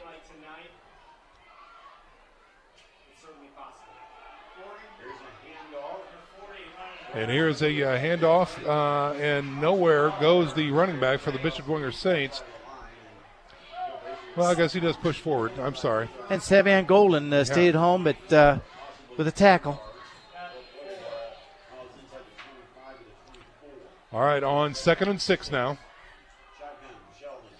And here is a play-action fake, pass right, and somebody got a paw on that. They did. And then knocked it down. Getting reports now of some technical difficulties. Sorry if the broadcast is fading in and out. Nothing that we can really see here on our end, so apologies about that. Not really much we can do at this point. So Damon Williams, the 6', 250-pound senior leader defensive tackle, got his hands up, as you're taught, and knocked that one down. Good play. The incomplete pass stops the clock at 3:19 to go in the contest. Saints are now facing a 3rd and 6 from the 24-yard line of the Knights. Split backs. Pichelny in the shotgun. Here's a snap, looking to throw, right side, going up, timing pattern, into the end zone, incomplete. Outside the reach of the intended receiver that time, number 86 for the Saints, and that is Berghoff. And that was a fade pattern, but Berghoff didn't help his quarterback out. He ran that right next to the sideline, and Pichelny wanted to throw it on his outside shoulder. He had Dipple turned inside, so he had the deep back in the proper position to throw it, but the wide receiver was right next to the sideline. He threw it out of bounds. Saints again on 4th down now, 4th and 6 from the 24 of the Knights. Single setback, wing to the right, 2 wide outs. Here's a snap, looks left, checks off, finds some room. No, he's swarmed over, sacked. Big sack that time by the Bishop Luers Knights. Pichelny goes down, and the ball is turned back over to the Knights. First sack of the night for Bishop Luers. Couldn't have come at a better time. Is that Connor Neely, I believe? It's hard to see. 85, I thought. Connor from the backside. So that's going to kill the drive and may kill the chances for the Bishop Dwenger Saints. Not much time left, but if they can force a 3-and-out, they will have another opportunity at least. I would like to see Bishop Luers at least run something outside, and, because they've not had much success inside with straight handoffs. They've had some counters that have worked in there. But Luers shouldn't be sitting on this. They need a couple of first downs right now. Well, they do. And the Saints in the last drive, they burned 2 timeouts to preserve the clock, so there's only 1 left. Okay. Well, for both teams, as a matter of fact. So that could be a factor as well here. Let's see what the Knights do. 1st and 10 as they line up at their 31-yard line. Dwenger in their 40 again. Here's a snap, handoff, tailback, right side. Trying to do the end around. Doesn't find much. Good pursuit that time by the Saints defense. Nice job stretching that play out by the defensive line, not allowing that back, the cutback lane, and allowed the pursuit to close in. And it looks like we have the Bishop Dwenger Saints burning their final timeout here. So again, to recap the score, 28-15, Knights on top with 3 minutes to go in the contest. Well, I tell you this, it's been a long game, guys. That it has. It's almost 10 o'clock. I know. Good heavens. Well, that second quarter took the last minute and a half. Yeah, the second quarter. Yes. Well, that third quarter's pretty long, too. Wow. But it's been good football, and really, for the first game, the hitting's been good. The not that many penalties. No, penalties. And I think that's a big – we don't talk about that with Bishop Luers. The big thing. Remember last year? Last couple of years. Joe. Penalties. I said tonight they've been known to get in the triple digits, and I wasn't joking. Yeah. Luers tonight has 5 total penalties. Mm-hmm. That's 3 in the first half, 2 in the second There half. you go. Yep. Boy, what an improvement. Right. And you know that's been an emphasis because you just don't change that by accident. Yep. 58 total passes thrown tonight. And a lot of that can come with your seniors and just making sure that you are disciplined enough to do what's right. On 2nd and 10, the timeout is over. Here is Wazinski. 2 men in the backfield with him. They give it to the up back. Tries his way through the middle, and nothing there as he is hit immediately. Might have fallen forward for a yard or two. Jared Gernhardt again. And that's going to bring up a 3rd and short 9, 3rd and long 8 for the Bishop Luers Knights. Luers is only converted on 1 3rd down tonight. Wow. The clock continues to run down. Austin Mack checking in as Tyrion Hambright checks out for the Knights. And it looks like Corey Griggs also checking in. Again on 3rd and 9. Ball resting in the 33-yard line. And here is a give off tackle right side. A little misdirection, and he rumbles for a Bishop Luers first down. Great trap play that time by the Bishop Luers Knights. And they used Austin Mack as the decoy. They brought him. He was on the right slot, put him in motion. You've got to know where he is, and then they countered back the other way. Good call, and that's how Luers has had success inside, has been with the counters. Just shy of the 44-yard line, and a fresh set of downs for the Bishop Luers Knights. They reset the ball and start the clock again. 2 minutes to go in the broadcast, in the game. 28-15 is your score. Bishop Luers Knights seemingly on their way to win this home opener here, the Bishop's Bowl. Wazinski in the shotgun, and they try it right through the middle that time. And a big push by the offensive line. Just go down. He's still on his feet after a huge, big scrum right there through the middle. And they'll get about to the midfield stripe. Well, earlier, Bishop Luers did that, and the running back didn't go down, and he had the ball pulled out. Right. Yeah. At this time, you don't need to be a hero. Just get down with it. Yeah. Because the longer you're stood up, there's more arms going to be trying to come in there and pull it out of there. Even though you're telling the running back to put both hands on it. Yeah. All right, that's going to bring up a 2nd and long 3 for the Knights. Ball resting just this side of the 50-yard line for the Knights, getting ready to break into Bishop Dwenger territory. Man in motion to the left side. Again, tailback, right side. And Dippold that time will pick up a yard, get it across the midfield stripe, and it is going to be 3rd down. And the clock now is getting ready to say goodbye. 36 Victory seconds formation. remaining. That's right. They need to burn one more play here to get it inside the play clock, and they'll call it a victory. He's not even going to blow the clock. This is going to be it. I think he's going to start. Oh, he already did. So this will be it right here. This snap is going to call it good, and the Bishop Luers Knights pull away the Bishop's Bowl from the Bishop Dwenger Saints with a victory tonight. 28-15 is your final score, and what a game it has been. Good heavens, what a game. Good first game. It was a good first game. A lot of good things to come out of here. Yes. For both sides. I agree with that, absolutely. We're going to collect our thoughts after this 1 minute break, come back with our post-game show, and again announcing the Bishop Luers Knights victory over the Bishop Dwenger Saints 28-15.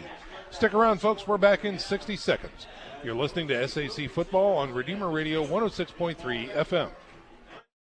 Hi, I'm Charlie Momper from Momper Insulation.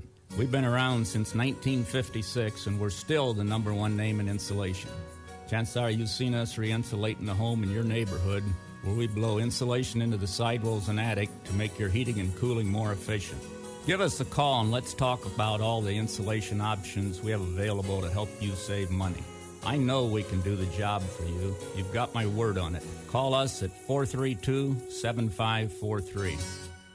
See the best of Redeemer Radio on YouTube. You can see video highlights of each Redeemer Radio Game of the Week featuring Dwenger and Luers. Find direct links to our YouTube page by visiting our website, redeemerradio.com, then click on social media found under resources. Ladies and gentlemen, welcome back to Luers Field. We're coming to you live for the post-game show, which is brought to you by Bishop Luers High School, a Catholic educational community that instills in each student dignity, integrity, respect, and responsibility. Catch the Luers spirit at www.bishopluers.org. Let's check in with the Godfather down on the sidelines. Hey, thanks, guys. Coach Lindsay, congratulations, first game of the year. Tell me what you thought were some of the positives you took tonight. I thought our heart, our effort. We talk about PhD, a little G here. You know what I'm talking about, Coach X. Pride, hustle, desire, a little bit of guts. We had so many kids in and out of the game. It's just kind of a battle of attrition tonight. So I'm just proud of all the kids are on the field. They were ready to go. Very proud of our defense. Offensively, I think we're gonna get some things going. Our offensive line did some good things. We got some work to do, obviously, but all in all, it was just a great effort. Okay, and then on that kickoff return, was that the little twinkle in your eye, that kickoff return? No, it was actually the Wildcat formation, but he kind of took the thunder away from that. Yeah, but yeah, we can say that was the twinkle. And then what are you gonna work on next week? Oh, we got to work on getting in shape, I guess. It seems like every year, week one, we're just cramping. I thought this was as good a summer we had, so maybe we need to evaluate what we're doing, during the week. I don't know. We need to get healthy. We got a lot of kids limping around, cramping up, so we got work on both sides of the ball. We're gonna be a better team later in the year, obviously. But okay, Coach, thanks so much, and good luck next week against Snyder.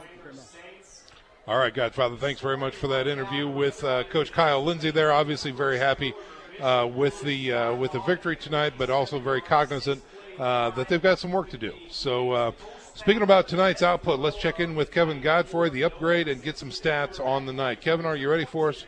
Thanks, Sean. We'll start with the Saints. Pachelny was 17 of 34 passing for 242 yards, 2 TDs and 2 interceptions. The Knights ran 28 times for 50 yards. Norton led the Saints, with 5 receptions for 86 yards and a TD. For the Knights, Wazinski was 10 of 23 passing, 112 yards and 2 TDs. Mack led the Knights rushing with 5 carries for 42 yards and a touchdown. He also had the 99-yard kickoff return for a touchdown. And the Knights were led by Geely with 3 receptions for 26 yards. All right, Kevin, thanks very much for the update that way. Want to thank all of our supporters for being with us tonight. And remember, folks, Tailgate Talk next week at 6 p.m., followed by the Bishop Luers Snyder game live from Spooler Stadium at 6:55. Let's see if we can check in with Nick Gray, who might have some final updates from around the league and the area. And then we're going to go ahead and sign off. Nick, do you have anything for us? Okay, maybe Nick doesn't have anything for us down from the field there. We're going to check in with him one final time to see if we can get a hold of Nick. Yeah, sorry about that, guys. Okay. So a lot of finals because this game took so long, as we just talked about. Carroll beat Northrop 48-14. Homestead beat Concordia 49-33. Northside was up on Southside 49-13. Snyder did blow out Wayne 49-0. So we'll see them next week on our broadcast. DeKalb beat Angola 26-20. New Haven up 42-0 over Heritage, and that is a final. And really the only other one I had was Lakeland came back and beat Cherubusco 36-22. So that's what I got. Thanks for the nice evening. All right, thanks very much, Nick. That's going to do it for our coverage tonight, folks. Very special thanks to the entire Redeemer Radio staff that was out here helping us tonight with the live tailgate talk. What a joy and treat it was to have everybody out here and stopping by and saying hi and giving us support. Remember, you can catch us next week for, again, tailgate talk and the Snyder Luers game. So from my broadcast partners, one Mr. Mark Watts and one Mr. Joe Wharton, very special thanks for being with us tonight. I'm Sean McBride wishing you a good night. God bless you, and we'll see you on the sidelines. You're listening to Redeemer Radio 106.3 FM.